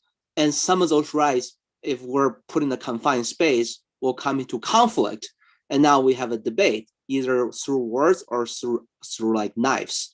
Or, you know, so that's where the discussion comes in. So if you want to say there's a discussion about rights, yes, but it's not like you have no rights when you are by yourself. You have all the rights. And that's the whole point. Right? So yeah, I would agree with that point. So what's our foundational rights when there's a pair of humans, not a society? We got two homesteaders, two individuals that go out in the wild west, and they set up, you know, a couple of cabins within a half mile of each other or whatever. They're mostly on their own. They have a right to their person. What does that mean? They have a right to their own body. Personal autonomy, bodily autonomy? Yeah, their body. Not necessarily autonomy, because they can't exercise that autonomy to go do something to the other person's autonomy, but they have the right to all of the space that's contained within their cells, I guess, to some extent, because then I guess they could eat somebody else's food, and then maybe that wouldn't be right. But violations from others. How do we want to phrase that? We got the right to not be violated by somebody else, right? Yeah. How do we phrase that?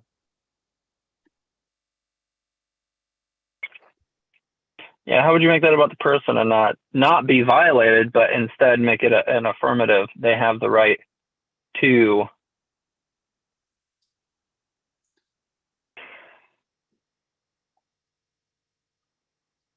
Let's move on. Do they have the right to their own personal property?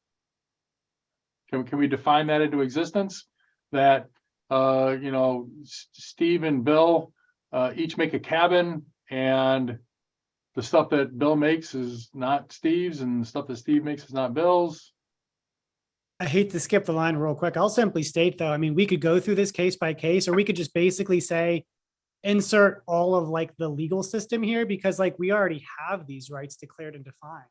We were pretty much just almost regurgitating kind of like we're ad-libbing like the Constitution. We are so from a granular level, yeah. so Lee, so I would take it from a different tack. I would say it's very problematic when you discuss a number, any number underneath 100, and this is a anthropology discussion where under 100, because the number is so small, everybody's actually coming into direct contact with each other. Your physical and mental and skill disposition versus the other party becomes a very, very important thing over the rights, right? Because someone can actually dominate the other person, and then that person will naturally gain more rights, arbitrarily, because of what he or she had at that moment has.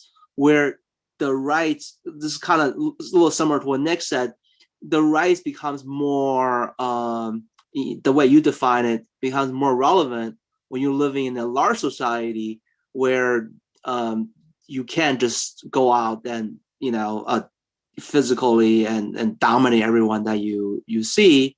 And then they has to obey this, like a widely shared and enforced social contract, and usually is enforced by a police force.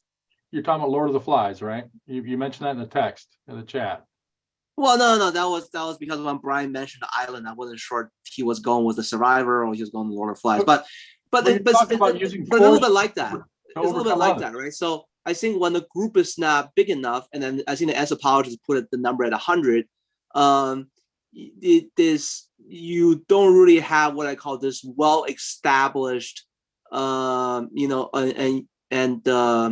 observe rights through the individuals, because the numbers is so acute, and you normally have each individual's personal characteristics and conditions actually matters much more than the rights.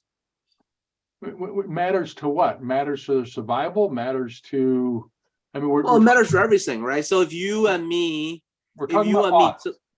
Remember, we're talking about oughts, and we ought not to have our right, but violated. But yeah, let me follow through this thought very quickly. So Lee, imagine if you and me met in the forest, but I'm much more powerful and faster than you.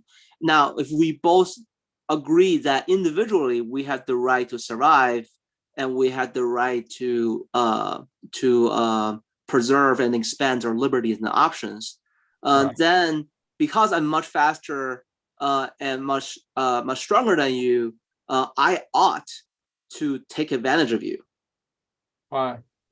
Right? Because I'm not violating. I'm not violating that predator maximum. How would you take advantage of me?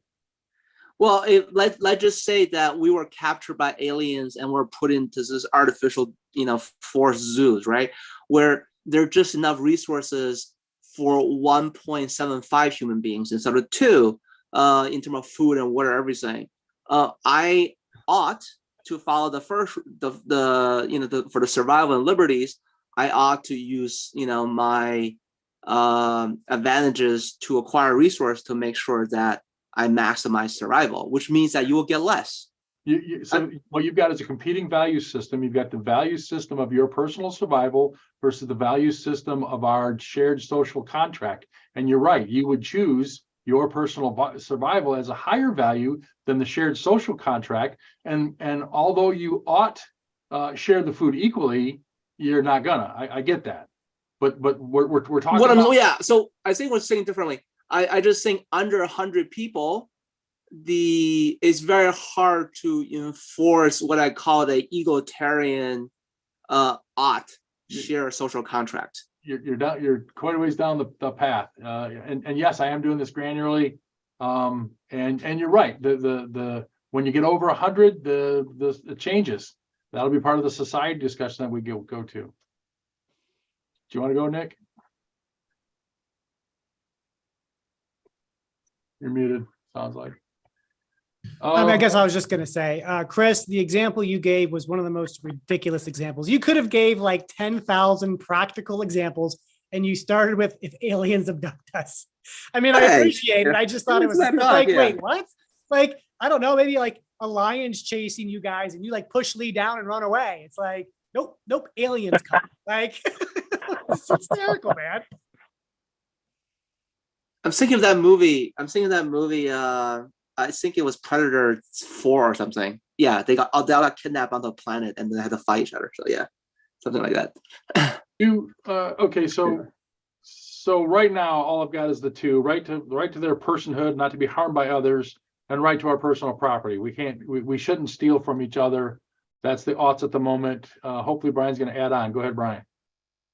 Well, so my thing with personal property is I think that would deserve a harder look, because what if his personal property is because he's going in, and for one, I think we have a very property centric idea of things, whereas maybe that's not necessarily the best way to look at things. And then the other thing is that, so what if Bob is going out in front of Jim and just like taking all his shit. And now all of a sudden it's his property, right? I mean, he wouldn't got it, but that was because he was kind of taking it away from Jim. Let me change the example a little bit. Bob worked his ass off, hunted, fished, and farmed, and was able to put up enough stuff for the winter. And Bill didn't. Bill was doing hookers and blow and what? No, he was out in the woods and he was just watching the rabbits or something like that. And he didn't prepare properly, right? Does the person who prepared owe anything to the person who didn't prepare? Well, and see, then my question would be, well, what if the first guy went and took all the things, and that's why the second guy didn't have anything, because Then he the first guy was, and that's my only point there is that the personal property gets a little dicey. If the first guy did all the hunting and the fishing and properly stored it, and the second guy went and took it, that's violating the personal property rights, and he shouldn't do that. Yeah, but what if he has vastly more than he needs, and that leaves nothing for the second guy? Like that. That's what I'm getting into, is that with the personal property, there also comes moderation. Let's assume that the ability to gather food was there's an abundance. Go ahead, Nick. Well, I actually was going to say there's a couple things to say, Brian. First off, I agree with your sentiment about justice, but we really haven't brought justice into the system. Like, I assume at some point in time, we're going to say theft is bad, right? So you're not wrong, but you're basically making much more of like a synergistic or a total argument from like a fraction of a system, which we've all been doing kind of. But so I would simply state that there will be a sense of justice, but I do applaud one aspect of you, Brian, in the sense that because we grew up in a liberal system and liberalism was the air that we breathed, we're basically sitting here all talking like a whole bunch of liberals. Shocker, right? And so the fact that you even question private property and say, maybe we ought to look into that is interesting, because at least it kind of bucks the idea of like, let's challenge a lot of the liberal order. Why not if we're going to sit here and do this from scratch? So I applaud that part, right? Of the idea that like challenging, I think the liberal order should be our default position. So take everything that we think we know about individual liberty being the only thing that matters and start questioning that. I think it might be a lot more interesting intellectually, at least, if maybe not practically. So I would simply state that. Furthermore, though, the other thing I would say, Brian, is that, and this is more tangential and this would be way too much detail, but if one established a quote unquote, and I use this term as incredibly loosely, a better or more proper credit and monetary system, then you probably would see the asymmetry of wealth distribution be considerably less, theoretically, to some extent. It will exist. It will always exist because some people just work harder than others and some people can save easier than other people. But it should be lessened to a large extent. So the asymmetry of wealth may not be only based on power oppression, but could be based on false systems. Over. Well, again, I want to point out that we're talking about oughts for humans, right? The first human shouldn't, oughtn't take more than, I don't know that I want to say more than they need, but they ought to, I don't know, they ought to impinge on the other persons. Let's say that each of them, because of the nature, I don't want to bring in the government, but they each have 1,000 acres, and one goes off to the left and one goes off to the right, and they have got their first social contract, which is you stay on your property, I'll stay on mine, right? So it's not a matter of I'm going to take your capacity to produce. You got plenty of land to hunt, to fish, and to farm on your 1,000 acres, right? We happen to live a half mile from each other. I prepared, you didn't. Let's say I prepared like a son of a bitch and I've got tons of excess. What do I owe you? What are you deserving of? So you're saying there's not a conflict. So in a situation where there isn't a limit, that the person should have the right to what they have amassed. That's personal property. Yeah, I'm saying. Yeah, I would say. And the point when the presupposition is that there's no conflict there, then yeah, I would say that I would agree that people should have the right to their stuff. Even put more succinctly though, Brian, maybe this will help you, because the example that he's using is like two people working off the land. He said 2 homesteaders, 1,000 acres. Mhm. You have the right to reap the fruits of your produce. You physically worked the land. You didn't take anything, right? This isn't like I went out and took something from nature. Nature's pretty cold and indifferent. Nature is rough, right? She'll kill you and not lose a bout of sleep because she doesn't sleep. But so the idea that the one man went and worked and produced with the sweat of his brow, like just worked hard for it. So it's not like this was just given to him, right? So that's to be understood, where he worked to produce that, therefore it's the fruit of his labor. Now, I would also state maybe there's another thing too, is that like, if I knew that my neighbor was working really hard too, because I saw him out working, I knew he was working, then let's say one night maybe a fire broke out and he lost a lot. Would I be more willing to help him? Me personally, yes. If I knew he was sitting over there all day long on his butt doing nothing but snorting cocaine, which makes no sense because we're 2 homesteaders in the wild. I don't know where he produced and processed the cocaine, but we'll go with it. And hookers, I am going to be considerably less inclined to help him. He made a choice, and his choice sacrosanct? Do we value choice? And if we value choice, to what degree is the consequence linked to the choice? And therefore, is the consequence just as sacrosanct as choice itself?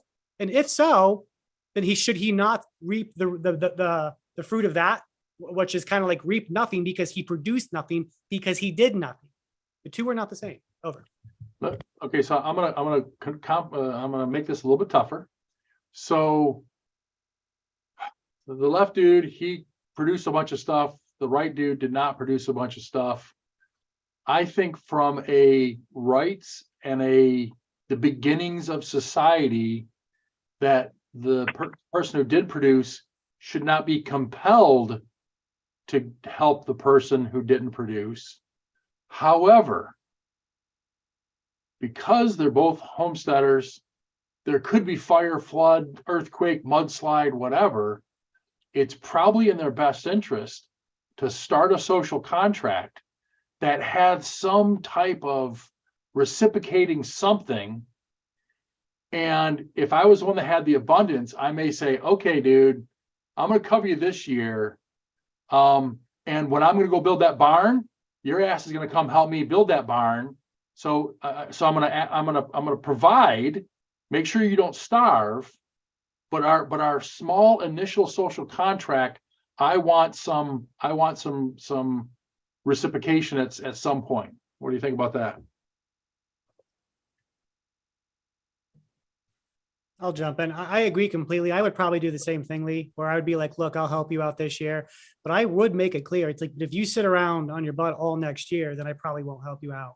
So let it be known, right? I would also state, like, I have no problem with him coming to help me build a barn, except if he's so lazy, he might even just be like a negative help. You know what I mean? Like the people that come to help, but they're actually more of a pain, even though they're there to help. So it's like, man, I don't even want your help. Go home, right? Go home and do nothing because, but if you come back this winter, right, and you're wanting food or this or what that, it's like, you're not going to be getting it, right? So if you step on this land, you're going to get like a shotgun round or whatever at your foot, right? So the point though is that, so Brian, I see that you say they ought to support each other. I agree with that statement, Brian, but there is a difference between supporting each other and mutual cooperation, which I agree with. And I think that's what you mean by that. But there are people who will take advantage of your production. That's just a truth. So that's kind of what Lee and I are trying to rail against, so to speak. Over. And I'm just trying to make sure that the distinction between the compulsion from a social contract legal standpoint is different than the I realize that cooperation, interdependence is better than independence. And I would make the claim morally, since I've been the one talking about morality, I would say that it is morally, it's immoral to kind of let him starve. But if I gave him food one year and I was like, you got to work next year, and he didn't, I would say that the morality, it might be still immoral to let him starve. But like, definitely there's a lot, like you and I talked about how like stealing when you're hungry is different. It's like, he was warned, I gave him food last year, things were made clear, and he's still unwilling to work. So it probably, well, it's not probably, it's still immoral to let somebody starve, but it's certainly more justifiable, which it is what it is. And then maybe if I did feed him the next year, I would just give him the scraps, give him like the worst of the worst. So I'm going to add another piece here before the social contract that is actually probably should do it. I should do it up on the top. So humanity, if you're without pairs or society, you're forced to produce more than you consume.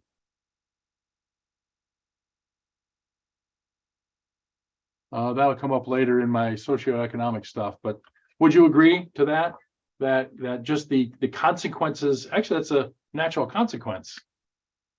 The natural consequence is you gotta make more than you consume, otherwise you don't consume. Can I ask a question? Sure. Maybe I missed something, but this page is reading more like instructions to build an ideal society rather than a page of oughts, because like, what is the justification for any of these oughts that we're asserting?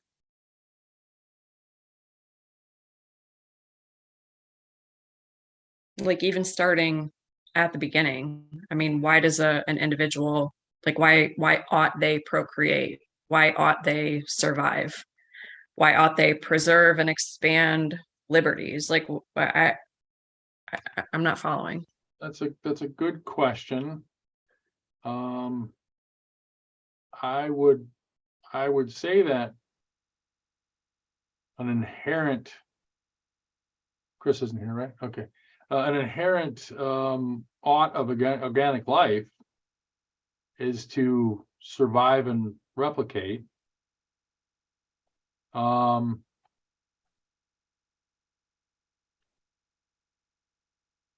You've got a point though.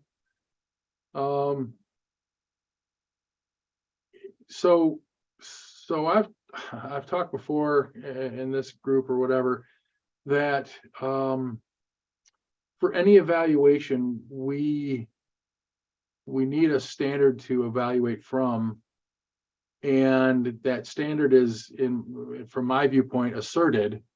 It's subjective and asserted. I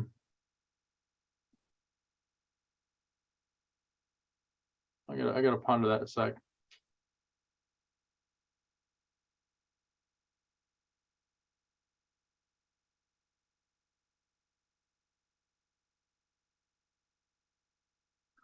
Maybe this is, I mean, I don't know about ideal. What I'm trying to do is I'm trying to continue the granular nature of building up to the things we're trying to get to, maybe the oughts for humans is probably maybe not the right way to phrase it. If we want to survive, if we want to thrive, we ought produce more than consume. We ought, when we get down to the humans in a pair or in societies, for us to survive and thrive, we ought to have a social contract. We ought to protect the property rights of others. I mean, it is kind of oughts, but I can see what you're talking about as far as not necessarily for an ideal society, but just for any society, I guess.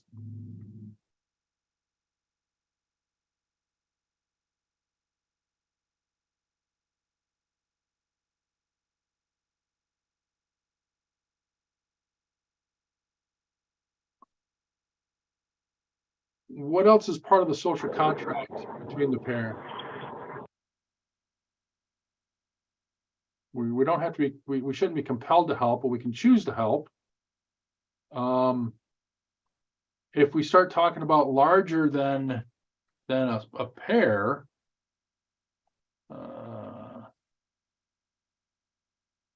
Well, before we move on to that, though, Lee, I do think, because I think this goes back, and if you want to skip over, we can skip over it, because I mean, we were going round and round. I think it will continue to go that way. But when Melissa said that, like, none of these oughts really have a particular reason, I think that goes back to like the argument I was making, like, is man a moral creature?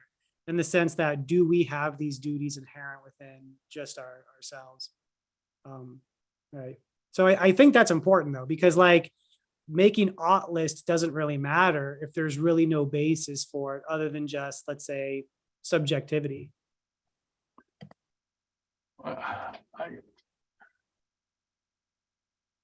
So I don't know. I don't know that we should go there. Maybe we should, maybe we shouldn't. So what you're saying is if there is no moral nature, then it's all subjective, and why do anything? Well, I wouldn't say it's also, I would say it's all subjective if we don't have a moral nature. Then all these moral proclamations that we're making about we ought to do this, we ought to do that, some of which are moral, some of which are not, right? But the idea that if there's no moral nature, then this is just kind of all arbitrary, right? It's like, it's just subjective. We're saying it for social order maybe, but then like, why should social order have any value at all? Like, what is the goodness of social order? Because goodness, the idea that something's good is itself a value proclamation. But if there is no value system that's objective, then I'm hearing you play loose with good and moral and ought, and you're kind of conflating them all together. And if there's no morals, then there's not. We need to. Well, look at the definition of moral. I mean, this is self-evidently, right? Concerned with principles of right and wrong behavior and the goodness or badness of human character. Sure. Goodness is implicit within, let's say, a moral framework, and we ought to do the good and we ought not to do the bad. That's why, like, you put immorality should not be done.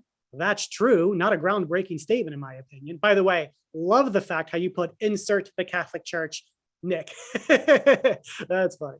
But so the point, though, is that, like, I think that's a pretty self-evident statement, at least for most part. And that's kind of one of the things where it's like, I mean, we're sitting here talking about, I mean, you've even said you want people to live the good life. Yeah. But like, as an existential nihilist, I made sure I got the existential part. Absolutely. Thank you. Like, what is good? And like, why does good even matter to you? I mean, like, I get that it's relative to you, but it's just like, I think, in my opinion, this is one of those things that I hear quite frequently within philosophers. There's two things I'll say. Number one, I think, like, particularly nihilism, it's a good theory to hold, but it's almost impossible to actually live, simply because I do believe man is a moral nature. So we can talk about being like an existential nihilist, but you certainly don't act like one, which is a strange thing. Now, that's up to you. The other thing I'll say is that, and this is a pretty thing for me, it's for number 3 and number 4. If we either define them negatively, like man does not have a moral nature, or man does not have a spiritual nature, like, I'll probably be out of the group, and I'll explain why. Or if we even just pretend as if we can talk about it not having it, I would probably also be out of the group. And the reason why is simply because if reality is this 4-dimensional techno-colored world, I see no reason to basically flatten it out to 2 dimensions and then to make it grayscale. To me, it's a reductionist view of reality and human nature itself, which fundamentally is going to lead to disorder and problems. It's like you've basically just like cut off, like you've ripped out the heart of man and his soul and his heart. And like, are we going to get a better world without the soul and the heart of man? And like, why would we want to do that? Now, of course, you would say like, I don't believe that that exists, but what we believe, the question becomes what is true, I would say. Now, this would lead down a rabbit hole of nonsense, no doubt. But you yourself said, Lee, that those questions have consequences and they may be the most fundamental questions ever. Absolutely. And we have to get them right, I would say. We So- will not get them right. But that would be the point. So like for me, if we acknowledge the fact that man has no moral nature, or we don't want to make moral proclamations because we're afraid it'll offend some people, or that man doesn't have a spiritual nature simply because people don't like it, or because it's some, mind-numbing religious propaganda, is the idea that, like, to me, it's just a reductionist view of the totality of reality. And it's like, at that point in time, it's like, well, it doesn't even matter what you say after that to a certain extent, in my opinion. Everything you say would be completely arbitrary and whimsical, in my opinion. It would certainly wouldn't be grounded into anything what I would consider to be sound, but that's just me. So at what point okay, you see the path I'm on, right? The single, the individual, I just put on there the odds of a tribe of 100. At what point do you insert morality or spirituality in this process of mine? I don't insert it. I wouldn't insert morality. We think Where differently. does it pop up? It's intrinsic to our existence. From the moment you were born, and even your ancestors, from the dawn of time, man has always been a moral creature. Man has always been a spiritual creature. You were born that, you've always been that. Whether you've acknowledged that or not is a different question, right? Now, Where do I go if I don't acknowledge it? well, you're sitting here right now. You can go wherever you want to go, technically. I mean, especially since you're an existential nihilist, there's no value system. There's no truth to any particular value. You can do whatever you want. If you want to help people have a good life, then you can do that. But it's certainly not obligated from you, in which you've Correct. mentioned yourself, right? Right. So it's, I mean, you can do whatever you want. Now, the question you should be asking yourself isn't, what do I do from here? The question I think that's more important is, am I right? Yeah, I believe I'm as right as I can be with the data that I've got. I spent a long time going down the atheist theist path. I did a lot of research, and I ended up on this side of the fence. Okay, you were born into the Catholicism, I believe, and you've done your research, you've done your study, and you've done your reading, and you're on the other side of the fence, right? One of us is right and one of us is wrong. I agree with that. So, and as we kind of established earlier in this particular meeting, it is important. It is important we get it as right as possible. And so, how do we? I mean, do we need to shift into the reasons? If you're saying that is so fundamental that you're not going to participate if either of those things get sidelined or overturned, then if I want you to participate, then we would have to go down the theist atheist path. No, it's not what I'm saying. I mean, you can go wherever you want. I wasn't trying, this wasn't blackmail. I'm not trying to blackmail anything out of the group by any stretch of the imagination. It's just the idea that there's plenty of atheist, secular humanism philosophies out there, all sorts of stuff like that, right? Like, so if I wanted to read that type of stuff, which I do sometimes, I've read some secular humanist stuff as well. But so my point though is that, like, the idea that I would spend my time developing what I would consider to be just a reductionist view of reality. Like, I'm not going to pretend that my time's the most precious thing ever, but I am limited, right? So it's like, for every hour that I'm doing this, I'm not doing something else, whatever that is, even if it is just sitting around smoking a cigar. But like, so the idea is that, like, I mean, I don't mind doing it, but it's like, why would I do that? Like, I watch some sports and football. I just don't watch a lot of it because, to me, it doesn't hold the value. It doesn't hold the value to me that I would potentially get from doing something else. So to me, there's just this idea that, like, I just don't see the purpose of spending the time to make like an oversimplified reductionist view that I fundamentally consider wrong. Right? Like, okay, here's a question for you though, Lee. If we were just developing this like religious thing where it was basically we were doing this with all of Catholic doctrine, like, would you want to participate in that? if there is an assumption that it's all the Catholic doctrine is true, then no, I probably wouldn't. Exactly. Right. Right. And fair enough. That's perfectly fine. I understand why, because it would be like the entire worldview that they're coming from, you don't agree with. Same thing. Go ahead, Brian. I just want to say that I wrote in chat. I think it would be good to kind of come up with a framework of where you decide of how to kind of determine where to define things from a positive and where to define things from a negative, right?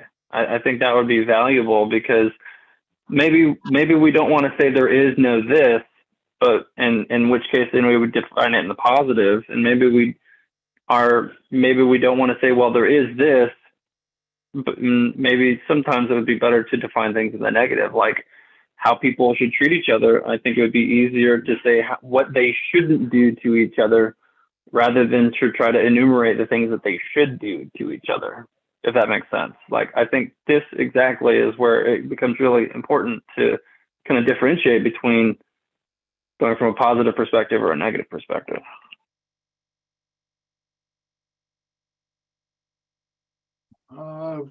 Sure. I think, though, that we have an entire legal system that has decided for us, or we've collectively decided over the centuries, what we should be doing and what we shouldn't be doing.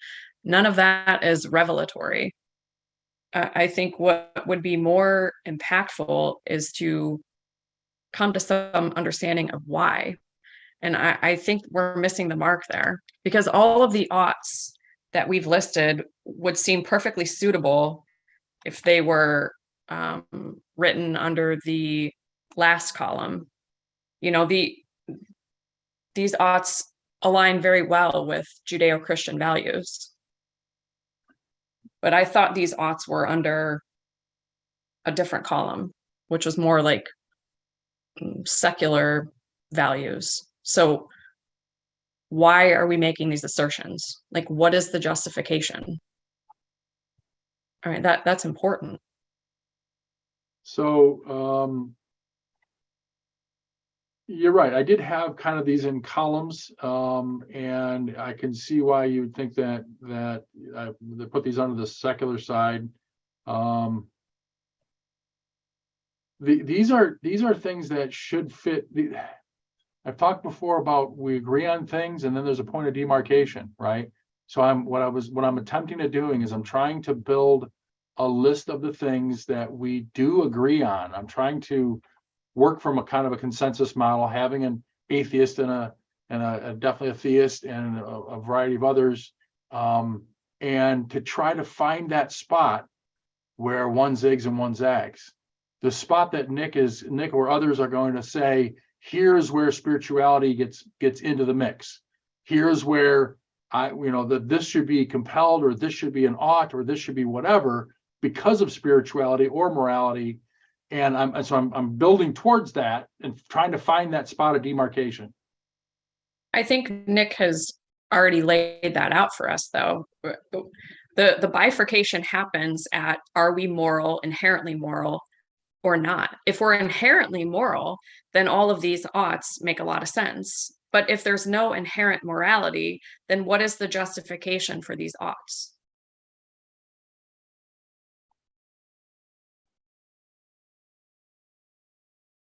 It's a good question, right? I don't think there is objective moral facts without having an inserted subjective standard to measure against.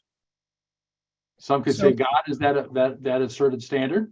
Well, not necessarily. The well-being of humans, I say the well-being of humans and the good life are my asserted standards, and I work from there. The question I would say, I mean, I've already asked it, like, so if a man rapes a woman, like, do you see that act as intrinsically wrong? I think that the definition of rape by definition makes it wrong, but it's not that's the definition. It's illegal by definition. But outside of a system of law, like, there's plenty of countries that are at civil war right now that don't have any functional justice system, so to speak. And so you have soldiers in these like militaries, just they rape women all the time. Is that inherently wrong? There's no legal system. So outside of the legal system, I would if a man subject- rapes a woman, is it inherently wrong? Not inherently wrong. Okay. I would assert the well-being of humans as the standard that I personally choose. That is not in the girls in the rape victims' well-being. So I would say that it's wrong based on my asserted subjective standard of the well-being of humans. But you would not say that it's objectively wrong for all people at all times. Not objectively wrong unless it's by definition. When you use the word rape instead of sex, Correct. that definitionally is wrong, but not. I guess you can call it objective. What do you mean by what do you mean by definitionally? So when you use the word murder versus killing, For sure. right? Yeah, look, but you're smuggling in the moral part with it. Yes. Well, I'm not smuggling in. I'm overtly asking you if the act of rape, and you are correct that rape is a specific act, not voluntary sex. If the act of rape is intrinsically disordered or wrong or evil. So I'm asking, does that act have moral content? I don't like to use the word moral, but Of I course see you what you're don't. saying. I see what you're saying, and But it's I'll agree. funny. I'll agree right now. I will. Okay, agree. fair enough. And you will agree. So here's a couple things. So if you agree that it has moral content, that means that we've identified at least one act that has moral content. We would have to say that there's other acts that also have moral content. But your reluctance to agree, Lee, was simply because in my opinion, this is an opinion, I don't want to speak for you, but it's like, I've asked other people this who've struggled with this question as well. I think and there's always a pause. They know what they have to say, but then they realize this flies into the face of the idea that morality is entirely subjective. So it's like, entirely. Okay, go ahead. well, look, if there's one example, Lee, the argument is made, even if that is the only example. If out of all of the UFOs that people have seen, if one of them is actually an alien aircraft with aliens inside of it, then several arguments get validated, actually. Aliens have visited us. Aliens exist. Sure. One example. If Sure. one person who claims to have seen, out of all the people who've claimed to have seen angels, if one of them actually saw an actual angel, the argument is valid. Okay. It only takes one. I will grant. I will grant that at least one moral fact exists. Okay. And then the question would be murder would be of the same thing. The question I was asking. Definitionally, sure. Yeah. So does the act of murder have moral content? I would say yes. I would say because of the definition of murder, sure. For sure. Taking a human life, you are correct. Taking a human life is not all equal. I completely agree with you. It's all wrong and terrible and bad, right? But self-defense is not like when a drunk guy, even a drunk guy getting behind a car and killing a family. It's terrible. There was no intent there. Yes, he's going to go to prison for 10 years and rightfully so, or whatever vehicular manslaughter is, right? And rightfully so. But he didn't intend that to happen. He definitely was liable because he shouldn't have been driving drunk. We all agree on this. So yeah, I used murder in a specific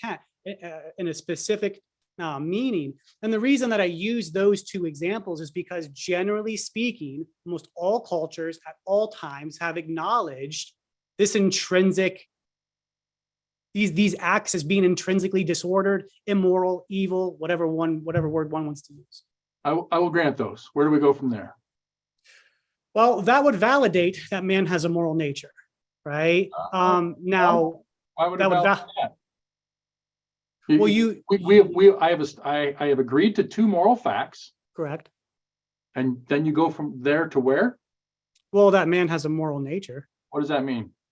Well, we had said. What is man's moral nature? Huh? What is man's moral nature? Well, yet again, his moral nature would be concerned with the principles of right and wrong behavior and the goodness or badness of human character. It's right there. The definition of morality. All right. Oh, okay. All right. Because the definition is concerned with. Okay. Yeah. So. All right. So I will stipulate to man has a moral nature. Now we haven't discussed the totality of it, obviously. Correct. Because those might be the only two objective moral truths. It's possible. Okay, you're right. So where do we? I have changed my position. Thank you, Nick. I used to say, I will try not to say this anymore. I got to let somebody in here. I will try not to say this anymore, that some moral facts do exist. But that's all I'll say about it. So, okay. So I have just capitulated, and I will stipulate to that. Technically, Lee, too. Where do we TH. go? The other thing too, though, Lee, and I don't want to push and overstep my bounds because Go ahead. I'm kind of All right. ecstatic. Technically, this puts your whole nihilism in question as well. Just so we're How's clear that? on that, but we'll gloss over that one. So Let's bring it out. Let's go. yeah, we'll gloss over that one. The other thing I would say though is so pertaining to the moral nature. Actually, if you don't mind, bring out that nihilism piece, if you don't mind. Well, the idea is that nihilism generally denies any objective value system. So you're just doing a summary. The idea of what that you believe have- nihilism is. Well, you have made the claim that there are two actions that you believe do have intrinsic moral content and are wrong: murder and rape. Sure. Okay. Because they're defined So- that way. Sure. By that's an objective moral standard, That- even if those are the that only is- two. Okay, if you want to call us two things a standard, sure. I would agree it's very truncated, but it's You've still. defined them. You've defined them into existence. That's fine. Well, yet again, I didn't define them into existence because the statement, Lee, was that the act itself contains moral content.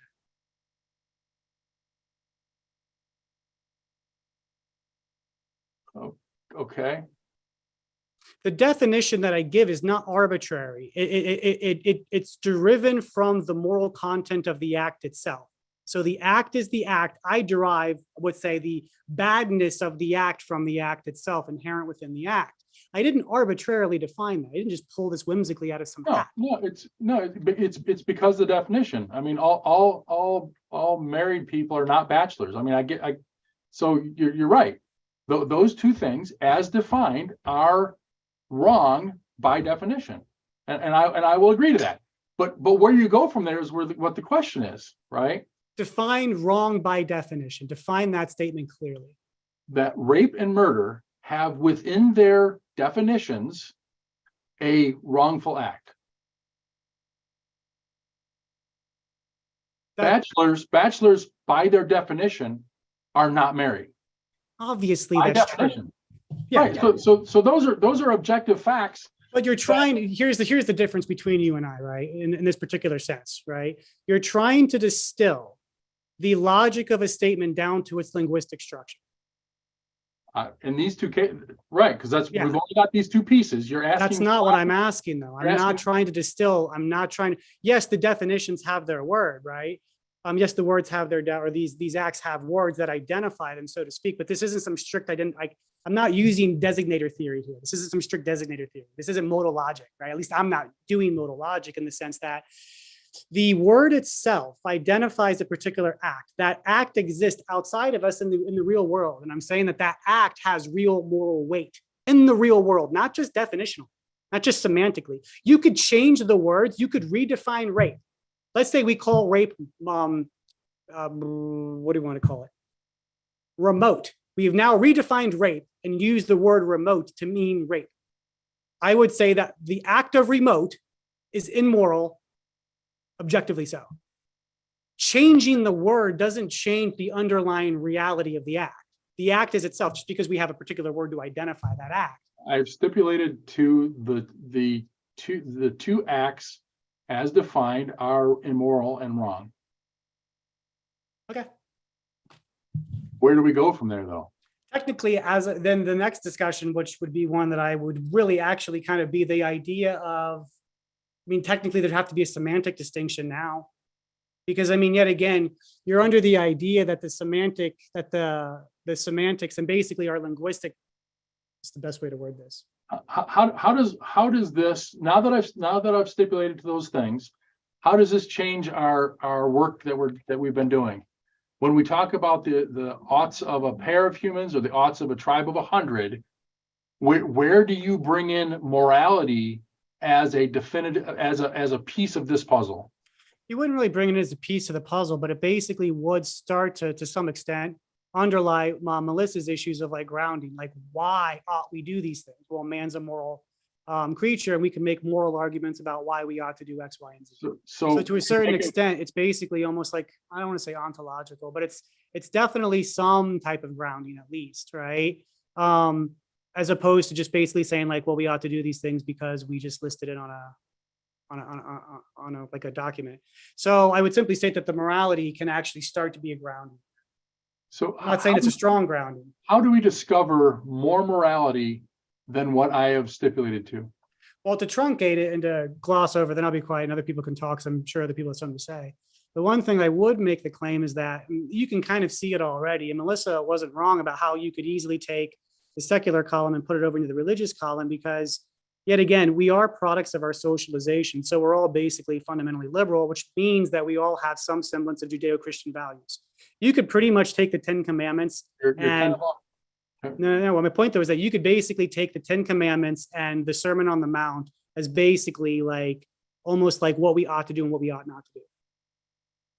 That could be your moral oughts. And almost everybody would universally agree with it because we are a Judeo-Christian country based on those values. Even if we reject Christianity, it's the air that we breathe from the cradle to the grave.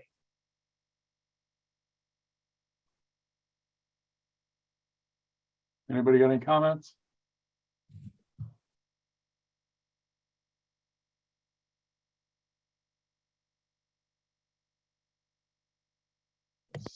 So should we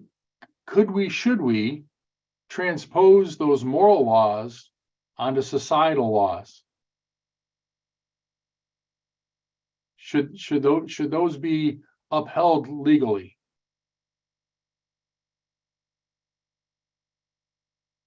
I don't want to just talk. Somebody else can jump in here. I would say yes and no, right? So society's already done this to a large extent. But as far as I know, like when you look at the commandments, it's like one should not have adultery. Yet, is adultery illegal? No. Not currently. Right? Yeah, exactly. Should that be changed? No, I would say no. If it's one of the 10 Commandments, why shouldn't it be the law of the land? Because you can't legislate everything. We know that. We've always known that. We're talking from the, as Melissa puts it, like an ideal situation here, although that's really was not what I was going for. What if why is it so arbitrary? Why is it? It's not arbitrary. Then why shouldn't adultery be illegal? Because how would you even enforce that? That's a different question. Well, The question of true. whether it is enforceable doesn't change whether it should be attempted to be enforced. All right, so I would simply state that my answer would be foregoing the enforceability of, which would just be a nightmare, right? You would have to infringe on individual liberties to a high degree to be able to like track people, or like I guess people would have to report it. But either way, it'd just be a mess. Part of the 10 Commandments. It should. I mean, that's, There is no Christian proclamation that states that every single one of the commandments in Christian morality should be legislated entirely. and Christianity has never made that proclamation. and then we go to the other side and say that, stoning people who work on Sundays, is not part of the context or not part of the whatever. So in one case, we ignore what they say should be the law. In another case, we don't put into law what is part of the 10 Commandments. Where is the structure? Where is the objectivity there? Well, I would simply say a couple things. First off, stoning people because they didn't go to church on Sundays, not in the 10 Commandments. So there's that. So I don't know what you're talking about. But there is in the Old Testament well, maybe it's not a command, but thou shalt take to the person to the edge of town and stone them if they pick up sticks on the Sabbath or whatever. Yeah. So the Old Testament, look, this was discussed. I mean, do you really care? Like how the law changed from the New Testament to the Old Testament? Do you really care? What I care about is a structure and a framework that is reliable. Lee, I would simply state this. There is structure, there is a framework. Plenty of Christian scholars, theologians, and philosophers have discussed the differences between the Old Testament law and the New Testament law. Do you really care though? I mean, seriously, like, do you really care about the structure of Christianity? I mean, this goes back to the ideally, like Oh. one thing that strikes me interesting, because you were like, I did this deep dive and this is the conclusion that I came to. But then like, how could one do a deep dive if one didn't understand the difference between the Old Testament and the New Testament? Specifically the injunctions of the law, because your fundamental slide was that if Christianity is true, certain things follow. And so the Christian law is fundamental. And I think you know that clearly. So like that would be something that would be fundamental to you to understand, right? Like an example, do Christians eat kosher? Because in the Jewish law, you have to eat kosher. Why don't Christians eat kosher? That's a good question. Why don't they? I mean, do you yet again, do you really care? What I care about is the framework that we use to decide what our laws of the land should be and our continuing moral facts. Okay. You can talk about the Judeo-Christian body of law and the the Sermon on the Mount and the Ten Commandments as these things, but they don't distill down to, in my opinion, they don't distill down to a rational framework that is reliable. It appears all to be, cherry picked and go ahead. I would say no. The other thing I would say, I want to be clear about one thing. When I bring up Judeo-Christian natural law theory, I am bringing that up in a historical context in this particular case, okay? If I bring it up in a spiritual context, I'll try to clarify. I'm bringing it up in a historical context in the sense that all of Western civilization, including our legal system, is based on Judeo-Christian natural law theory. So look, I don't know if you care about tradition and the heritage of our past. I'll stipulate all that. Let's say I stipulate all that. What does that mean? Where do we go from there? Well, it means a couple things. First off, and we've said this in the past, we don't have to reinvent the wheel. I mean, a lot of what we're doing, like I said, I read this and it's like, we're trying to like reinvent the Constitution. It's why when Brian had questioned private property rights, I was like, good for you, Brian. I might disagree with that on deep levels, no doubt, but it would still be a much better question in the sense that, I mean, if all we're going to do is recreate the liberal order again, right, then like that's already been done, right? And so, and of course, I think you know how I feel about it, but the point though is that like it just depends on like really what the point is. And so I guess where we go from it to a certain extent is already be determined yet again in historical context.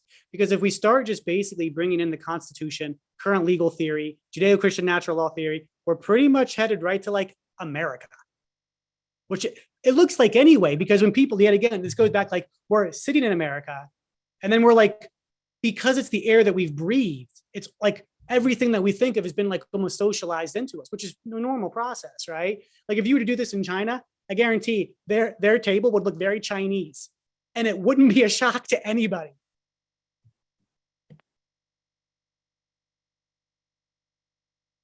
We've got 10 minutes left in our 3-hour time slot. Who wants to, anybody got any comments?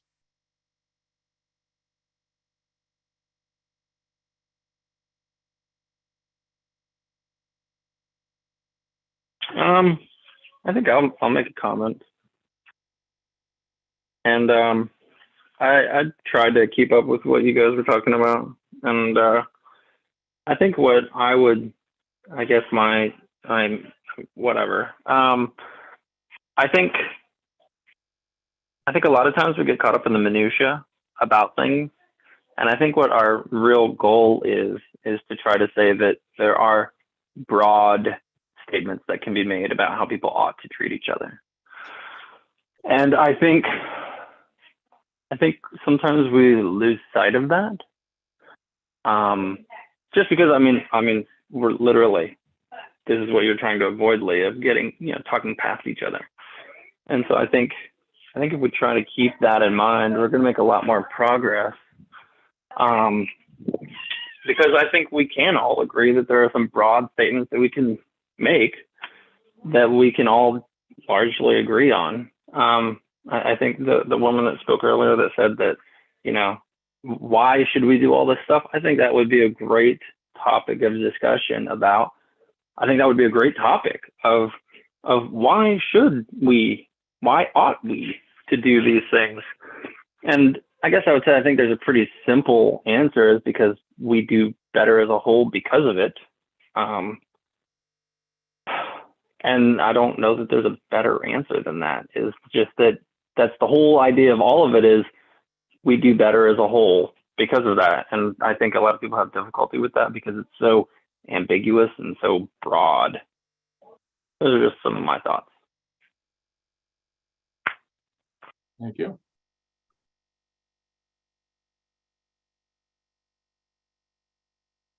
Anyone?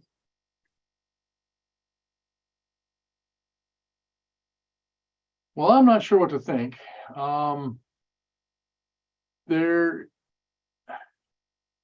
the route, I thought we were going to be able to come back and to be able to build up from, the barest of, an agent in an environment, and building all this stuff up, and we get to just this individual part, and it looks like we to make any progress, the theist atheist this question, the big debate almost needs to happen, because it is fundamental. It is fundamental. If this was assuming, Christianity or Catholicism, I wouldn't want to participate. If this assumes secular non-theism, then Nick doesn't want to participate. Nick and I are the two main participants at the moment. It's nice having Chris here and whatever. So it looks like I'm not sure how to progress further without resolving that big divide. Go ahead, Nick. I don't know why. Oh, go on, Brian. I'll be quiet. So I'll say that I'm, I'll give you some background, right? I was raised Christian. I have my own views on things. I personally don't take the Bible as an authority, because I believe that the Bible reflects reality, or however you want to, I can't remember which terms need specific, whatever identifiers, but I think what it comes down to is that the Bible, it's not moral because the Bible says it is. The Bible says it's moral because it is. I believe that the humanity, there's best practices for humanity. So honestly, I don't really care whether or not we want to define it secularly or spiritually, because I think the truth exists. That, I think, would be a great topic. Truth, I think that might be a great place to start, because I think truth exists, period. Whatever it is, wherever it is, whatever it looks like, whoever, whatever, I don't really care. I think there is something that does exist. And I honestly, Lee, I believe that's where you're coming from, is that there has to be a right answer. So let's try to find it. And I think that the answer exists independent of religion or secular or any of that. I don't think it's dependent. I'm fully in support of this, and I really honestly don't think it matters whether it's secular or religious. And I mean, I think you could have it in one of those, but honestly, I think there is a set of best practices for humanity. Why it exists, I don't really care. I don't really think that's important. I think there is a set of best practices, and I think the whole goal is to figure out what those are. And maybe that means we can't explain why, but that there is a best way for people to interact. Rape is not one of those best ways for people to interact. Respecting private property seems to be in some way on the list of best practices. Respecting other humans seems to be on the list of best practices. And I think if you try to answer why it's on the list, I think it would be challenging to answer that question. But I think the whole point is that those best practices do exist. And I think the point is to try to discover those, because if we can enumerate those best practices, that is kind of what you're aiming for, is how to interact with each other. How would you enumerate them without resolving morality and ethics? Resolving morality and ethics, because we're defining reality or morality. We're defining morality and what's ethical. And How do we? that doesn't mean we have to say why. On that, though. How do we what? How do we come to an answer on that? Nick and others think that it's grounded in God and likely the Bible. All right. I am not from in that camp. But see, I think the challenge there is that you two may not agree on why, but that doesn't mean you disagree on what it is. You both agree that rape is bad. You might disagree on why, but is the discussion on why, or is the discussion on just what those best practices are? Nick? Well, there's a couple things I'll say is, look, the founding fathers, when they established the liberal order, one of the fundamental things about liberalism is that people can disagree. That's why there's freedom of speech. That's why there's all these things about freedom of religion, freedom of press, et cetera, right? So the fundamental idea of liberalism was exactly that, like not everybody's going to agree. So yeah, we can go down that path, but then yet again, it's just the idea that we're recreating the wheel that already exists, which fair enough, right? So that would be a way where you wouldn't have to have the religious discussion. If the founding fathers had tried to have the religious discussion to the extent, I mean, they were probably more religious just in general. But there's a possibility we would have had two different countries, one Christian, one non-Christian, possibly, right? But so that would really be it. The thing I would say though, C.S. Lewis, I think I posted the link. I don't know if anybody's watched it. It's a really good, it's like a 10-minute clip. It's on YouTube. It's like the 3 Parts of Morality by C.S. Lewis. It's just an excerpt from Mere Christianity. And C.S. Lewis really breaks down like morality pretty well. And the one thing I would say, and we haven't even gotten to that part, but he said that the real differences start to come about when we talk about kind of like final causality, like what is the destination of society and civilization, right? Like what is our end goal? Because that's really where the main differences between Christians and non-Christians come out. And we haven't even discussed that at all. Like if we're a fleet of ships sailing and we wanted to end up in New York and we sail to Calcutta, the voyage would be a traumatic failure, right? Or if we were an orchestra and all the instruments were in tune and the band was supposed to play dancing music, it would be an utter failure if they played nothing but dead marches. I'm quoting from the video. So the idea that we all have this like this end goal, this purpose to go to, which is highly teleological, right? Which implies that there is a purpose, which is yet again problematic. So that came up, but like that's another issue where probably the divide would even become greater, but we generally don't have those conversations. So I would simply state that, yeah. So like, I guess that's all I'll say. Over.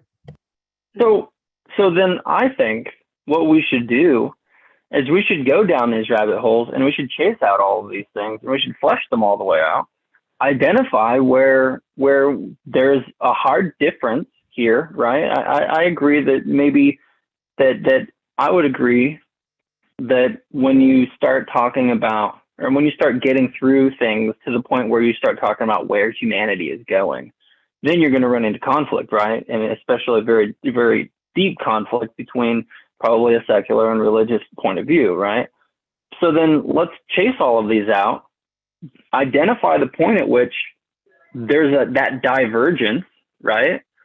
And then let that go, move on to the next one. And I think really what it comes down to, and what I envision Lee trying to do, is just explore. And you chase all these things out and this whole spectrum and start mapping out this picture of things. And then you start identifying, where this divergence happens or where any divergence happens. And then you go flesh out some more of it. And then you come to the point where it diverges and then you go flesh out some more of it.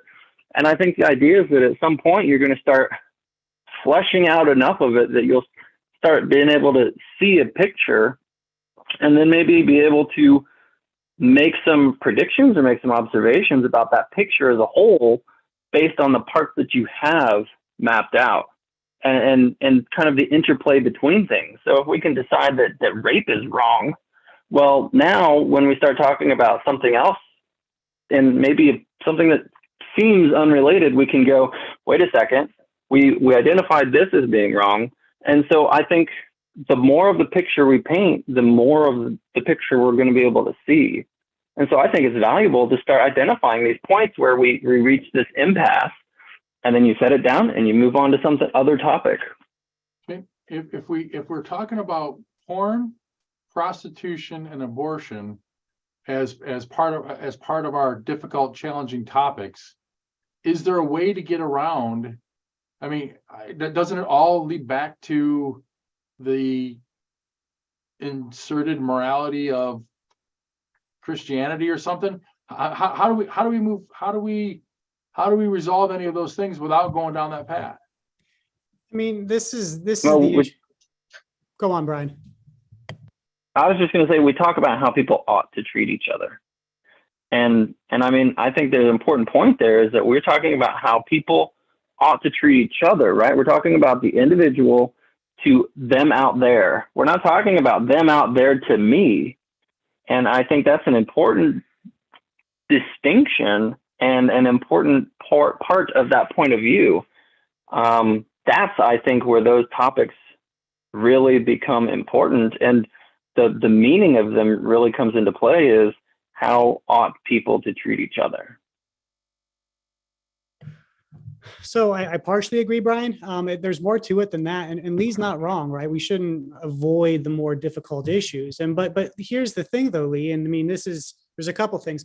Brian had said something quite interesting, where he said the Bible did not create morality. I completely agree with that statement, right? The Bible articulates that which was morally true before the Bible, right? Like, that's not a shocking statement to me in any way, shape, or form, right? And so my point, though, is that first off, there's that. The other thing is that the pro-life argument is not abortion is wrong because God said so. That's not the argument at all. No one, at least no one seriously in the pro-choice movement, is making that argument. It is not inherently a religious argument. You could say there's a religious value there, but it's the same value, by the way, that's being used to prop up, let's say, radical liberality on the left. By the way, Lee, for the record, I sent you a personal message on meetups because I sent a link. The state of California this week or last week banned the sale of menthol cigarettes and like flavored cigars or something like that, right? And so you and I would see this as an infringement. I mean, I was like, really? I actually dropped what I was at work when I heard the news in the background on one of the residents' TVs. And I was like, is that for real? Like, I didn't believe it. I had to look it up. I was like, this can't be for real. It's for real, right? And so this is something that I think you and I would both agree on. It's just an infringement on personal liberty in completely unnecessary ways, right? But my argument about how pornography should be, let's say the production and distribution of pornography should be illegal, but cigarettes should not, yet again, is not because God said so. So yet again, it seems to me that you think the primary moral argumentation of, let's say, Christianity is because God said so. That's not the arguments we're making. The real question, though, Lee, is like, do you really care about the arguments that are actually being made? And I only say that not to be kind of douchey, because I know it can kind of sound that way, but it's like people say, it's like, oh, you know, we want to have this rational discussion. And then you start having rational discussions. And then you realize that like the force of reason doesn't seem to compel, or they don't want to like accept what I would consider to be the more the rational argumentation. So the question becomes like, what's the best way to word this? Like, I don't mind. I've had enough religious arguments with atheists and seculars and people where like after like 2-3 hours, nothing has changed. And it's exhausting in many cases. I don't know, is that what you had earlier today, Lee? Yeah, exactly, right? And so it gets to a point where I don't even know how productive it is. And then you wonder sometimes walking away, it's like, man, did they just dig their heels in even deeper, right? Like, is this really an exercise of rationality, or is this just an exercise of self-defense and preservation over a worldview that maybe they can't let go, or they don't want to let go? They want to believe this, and no amount of rational argumentation is going to change people. That's another point I was going to say too, is that like, look, we all know that we should exercise and eat right. We don't do it. We all know we should save money. Most of us don't do it. So the idea that the intellect and that which we know we should do just compels us to do it, that's another thing. Like with the standards, it's like we could put out this perfect set of standards and most people will completely ignore it. Like, so, and that's just the nature of it. But either way, as far as that goes, yeah. So, I mean, I just don't like, but yeah, no, the abortion argument has nothing to do with because God said so. I don't even think I'm not even sure if there are any scriptural passages that relate to abortion. I don't know if there are. There might be. I don't know.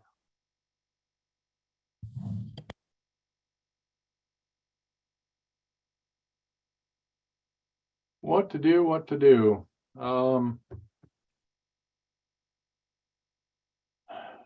What to do. I obviously some people like Tom want to just jump into the conversations and thrash them about, and that's fine. I wanted to get to the bottom of some things, and I wouldn't say that because God said so is what I'm saying, but I guess it's close enough because it's Judeo-Christianity. It's how you're defining morality and ethics. Those things would have to intersect in discussions of porn or prostitution or whatever. I know they're going to have to intersect there. I of course would come from the secular viewpoint. You would come from the other side, and I don't exactly know how to move forward. I don't know that we've got the fortitude to go down the big rabbit hole. Yeah, one thing I do want to say is that just because you and I may not be moved on a discussion doesn't mean that the viewers aren't moved a little bit here or a little bit there based on what we say in the discussion, right? Sure. If we had a structured debate and we made our cases and whatever and this and that or whatever happened, you're right. You and I sound like we're very entrenched, but a lot of those that are not super entrenched may find something to grasp onto from either of us, and they may I don't be know how. by that. No, I don't disagree with you on that one, Lee. I can say this, and if you want to cut it off, I mean, let me know. But I will state, I can just lay out the basic argument for pro-life. It's really simple. We just believe life begins at conception, and we believe life is precious and valid and should be protected. We can all of the tough, challenging topics have entrenched positions on both sides. You can regurgitate probably a lot from whatever your side you take, and I regurgitate a lot from my side, and it won't really. I don't think it'll make a whole lot of difference. The sides are entrenched. Well, the point that I was trying to make, though, real quick, the point that I was trying to make is not to convince you per se. It was simply to show you, and we didn't really get into it. That's perfectly fine if you don't want to. But it's the idea that the argument, yet again, is not because God said so. There is, look. I'm not, like I said, I'm not really. Christianity's been around for. I'll just say this: Christianity's been around for a long time. There's a lot of intelligent people who've been Christians in the past, currently, and will be in the future. The idea that they have thought out their positions in much more detail, philosophically as well as theologically, is true. Maybe you haven't experienced that, and I find that sad personally, right? Because I do think it's beautiful, but it's the idea that, yet again, these arguments are a lot more sophisticated, I think, than the moral arguments for certain particular issues like pornography. Like an example is when I talked about the nature of sexuality and how pornography was a distortion of human sexuality. Yet again, the argument had nothing to do with because God said so. And I'm not saying you keep going to that part, and that's. Well, you said that a couple times. You were like the Christian argument, because God said so. It's just like, the Bible said it, God said it. It's a bunch there seems to be this intellectual dismissing of when I talk about, let's say, Christian morality. And the only conclusion that I can come to from what I've heard, though, Lee, is that you don't understand it. Which is weird to dismiss it then. I think this conversation right now is kind of outside the scope of this conversation or this topic. You got something to say there, Will? Oh, sorry, I've just been called away for a while. I've just jumped back in, and so I might not have the correct context because I only just heard the last 30 seconds of the conversation. But I'm thinking how, with respect, Nick, I really admire you. I love your intellect, and it's great debating you too. I appreciate it so much. to all you guys, it's scintillating intellects. I think it's so productive to be able to kick things around. I learn from it. Like I'm a high school dropout. I ran away from school when I was 16 years old as fast as I could. However, what I was going to say was, with respect, Nick, the thing that, like, I was just thinking today earlier that before this meeting, there's sort of a righteousness to me that sometimes with religious people, that it's like they know more than you do, where they don't consider that maybe other people have really considered these things in their heart objectively and come to other conclusions. It's like, we know more than you. And that's what I find irksome, personally. I agree. Sort of that a that righteousness, a righteous condescension, like we know the true moral way because the Lord has told us, and you're all idiots. Anyway, that's just the way I feel sometimes. Oh, I completely agree that exists. Obviously that exists, right? And it's unfortunate that it does. I would say that there is absolutely what I would consider to be Christian anti-intellectualism, where instead of depending upon the rigid intellectual tradition of Christianity, many people do just generate to, let's say, scripture, which scripture is good. I'm not dismissing scripture at all, but there is an anti-intellectualism within Christianity as well. And I more on that too, because the intellectual tradition of Christianity is very deep and very rich, right? And so the point though is that does exist. I do more on that. I would say a couple things too, which this isn't like tit for tat. This isn't the point, but I also find that in some secular humanists or some other people on the other side, where there seems to be also this righteous indignation, how they've been liberated from the religious indoctrination, et cetera, et cetera. Yeah, good point. Yeah, for sure. Which doesn't justify either side. They're both wrong to do that, right? The other thing I would state is, crap, I was going to say, I lost my train of thought. It couldn't have been that important. So what should we do for next week?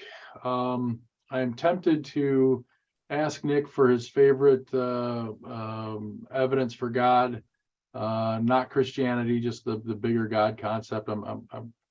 Or maybe even start with the universe. I'm tempted to go there. I don't know how fruitful it will be. So I'm kind of at a loss of what to do for next week.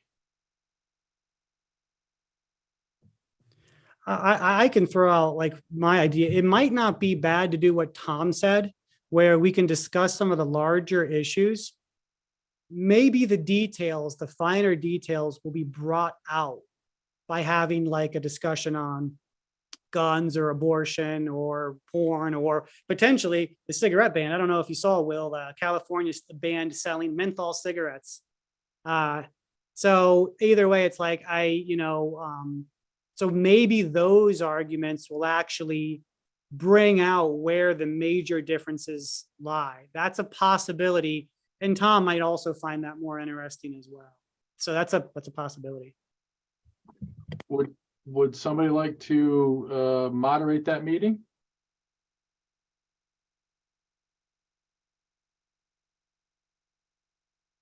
I've got a certain way about me. I am very motivated and willing to do a bunch of things when I'm convinced it's the right path. Having more philosophical discussions about high level topics without being able to break down the fundamental parts and get down to some common ground and build up from the common ground, find the points of demarcation and go from there without taking that process. I don't know that I would want to try to moderate. I mean, Melissa, maybe we put it into the Monday group. Maybe I talk about it to go into the Thursday group. Or if somebody else would like to moderate that here on Wednesdays, that's fine. Personally, I kind of got to do my things in what I believe to be the right way.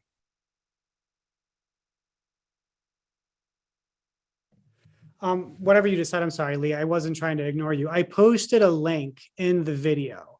I think it's like a 10-minute YouTube clip. And it really does explain the Aristotelian proof for God. And then it also proves his divine attributes. So if you wanted to watch the video, I think it's pretty straightforward. Generally, the proof itself would have more detail, but the video is not bad. I did watch it like a week ago. So it's there if you wanted to watch it, right? And I think he makes it clear in the video, the guy who does the video, sounds like a fairly young kid, sounds like a teenager, right? Though he did a pretty good job. I was skeptical at first, he does make sure he's like, look, this is not the Judeo-Christian God. It's more of like a quote unquote metaphysical God. So he does make that clear in that video as well. So that would be the Aristotelian proof. Is that your favorite proof? Is that your favorite position to work I wouldn't from? necessarily say favorite. I mean, there's a whole bunch of them, right? But I like this one specifically because one of the reasons that I like about it, I tell people it's like Aristotle lived like 300-400 years before Christ. So yet again, in the idea, so what happened then, I mean, if you care about the history, like later on then, Thomas Aquinas makes a different proof using existence and essence, different proof, right? And then he comes to basically almost, the proofs are very similar in their structure. He comes to like the same conclusion. He says, well, since there can only be one God, they have to be the same God. So they're like different proofs pointing to the same God. Now, obviously Aquinas was a Christian. You had Neoplatonic proofs. I think Augustine might have had a couple Neoplatonic proofs as well. But even all the way up to Leibniz, who's one of the fathers of calculus, I think he had a cosmological proof that's pretty good, right? Even philosophers today still discuss that proof, right? So the point though is that I like it because it predates Christianity. So it's not like Aristotle's this raving radical Christian running around trying to like fill in God of the gaps type stuff, right? And don't get me wrong, I'm not saying the proof doesn't have critiques and things that people debate and discuss, but yeah, I mean, so that is a good proof. I do think it is pretty good. Yes. If all of these proofs that you just mentioned are really referring to a prime mover or something like that, what is your favorite connector between the prime mover and the earth fiddler, the God or its agents that actually, regardless if it's Jesus or not, that are actually, manipulating things on earth? I guess maybe I don't understand the question. Do you mean the institution of religion, or are you asking me like what took me from like the quote unquote philosophical God to like the Judeo-Christian God? Yeah, more like that. Faith. I mean, you can only rationalize so much. So like the idea that I'm going to make the claim that I can rationally defend and make rational argumentation about the existence of the Judeo-Christian God, I wouldn't make that claim. Right? So it's based on faith. Based on faith. But I would simply state this, that if I were to make an argument, like, and let the argument for the existence of God actually be a set of arguments. You could take the top like 20 proofs for the existence of God, and you could take all sorts of them, put them in a set. You could then expand that set with like another subset, like the refutations of those proofs, and then maybe even expand it to like critique the refutations by philosophers who've critiqued the refutations. So you have like this 3-layered. The strongest statement, in my opinion, after reading all of that, which would be a fair amount of data, the strongest statement that you could say walking away is it's certainly not irrational to believe in God. I mean, these proofs have been thought out for thousands of years by some of the brightest minds. I'm not pretending that they're perfectly airtight, but you got to come away being like, it's certainly not irrational to believe in God. I might not believe in it. I might not be convinced. I do think there's also arbitrary standards, like to what degree ought we be convinced by a proof for God? Keep in mind, this is not empirical methodologies. And so I'll shut up. Brian, you can go ahead. I was just going to say that I wrote it in the chat. Also, by the way, generally speaking, throughout conversations, I put all of my thoughts in chat, that way I'm not talking over other people, but I don't know how many people actually read. But I was going to say, I think a lot of people, and I don't know if I really want to get into this discussion, but I think a lot of people, whenever they hear God, they think Christian God, and I think that might not necessarily always be fitting. And so I think a lot of times people, again, it's talking past people, right? I think a lot of times it ends up kind of get dismissed or just causes an argument, perhaps unnecessarily, because maybe that's what we should talk about. Maybe we should talk about God, but like in terms of what could be reasonable interpretation of that. As far as a prime mover or like the entity, whatever it is that defines that causes those best practices I mentioned earlier for humanity. What causes those to be best practices, right? So perhaps there is a reason why those are best practices. We're down the rabbit hole a little bit, and what I'm going to do is I'm going to stop the live stream. Good night, YouTube. We'll talk to you next time, and we can chat for a few more minutes and take it off.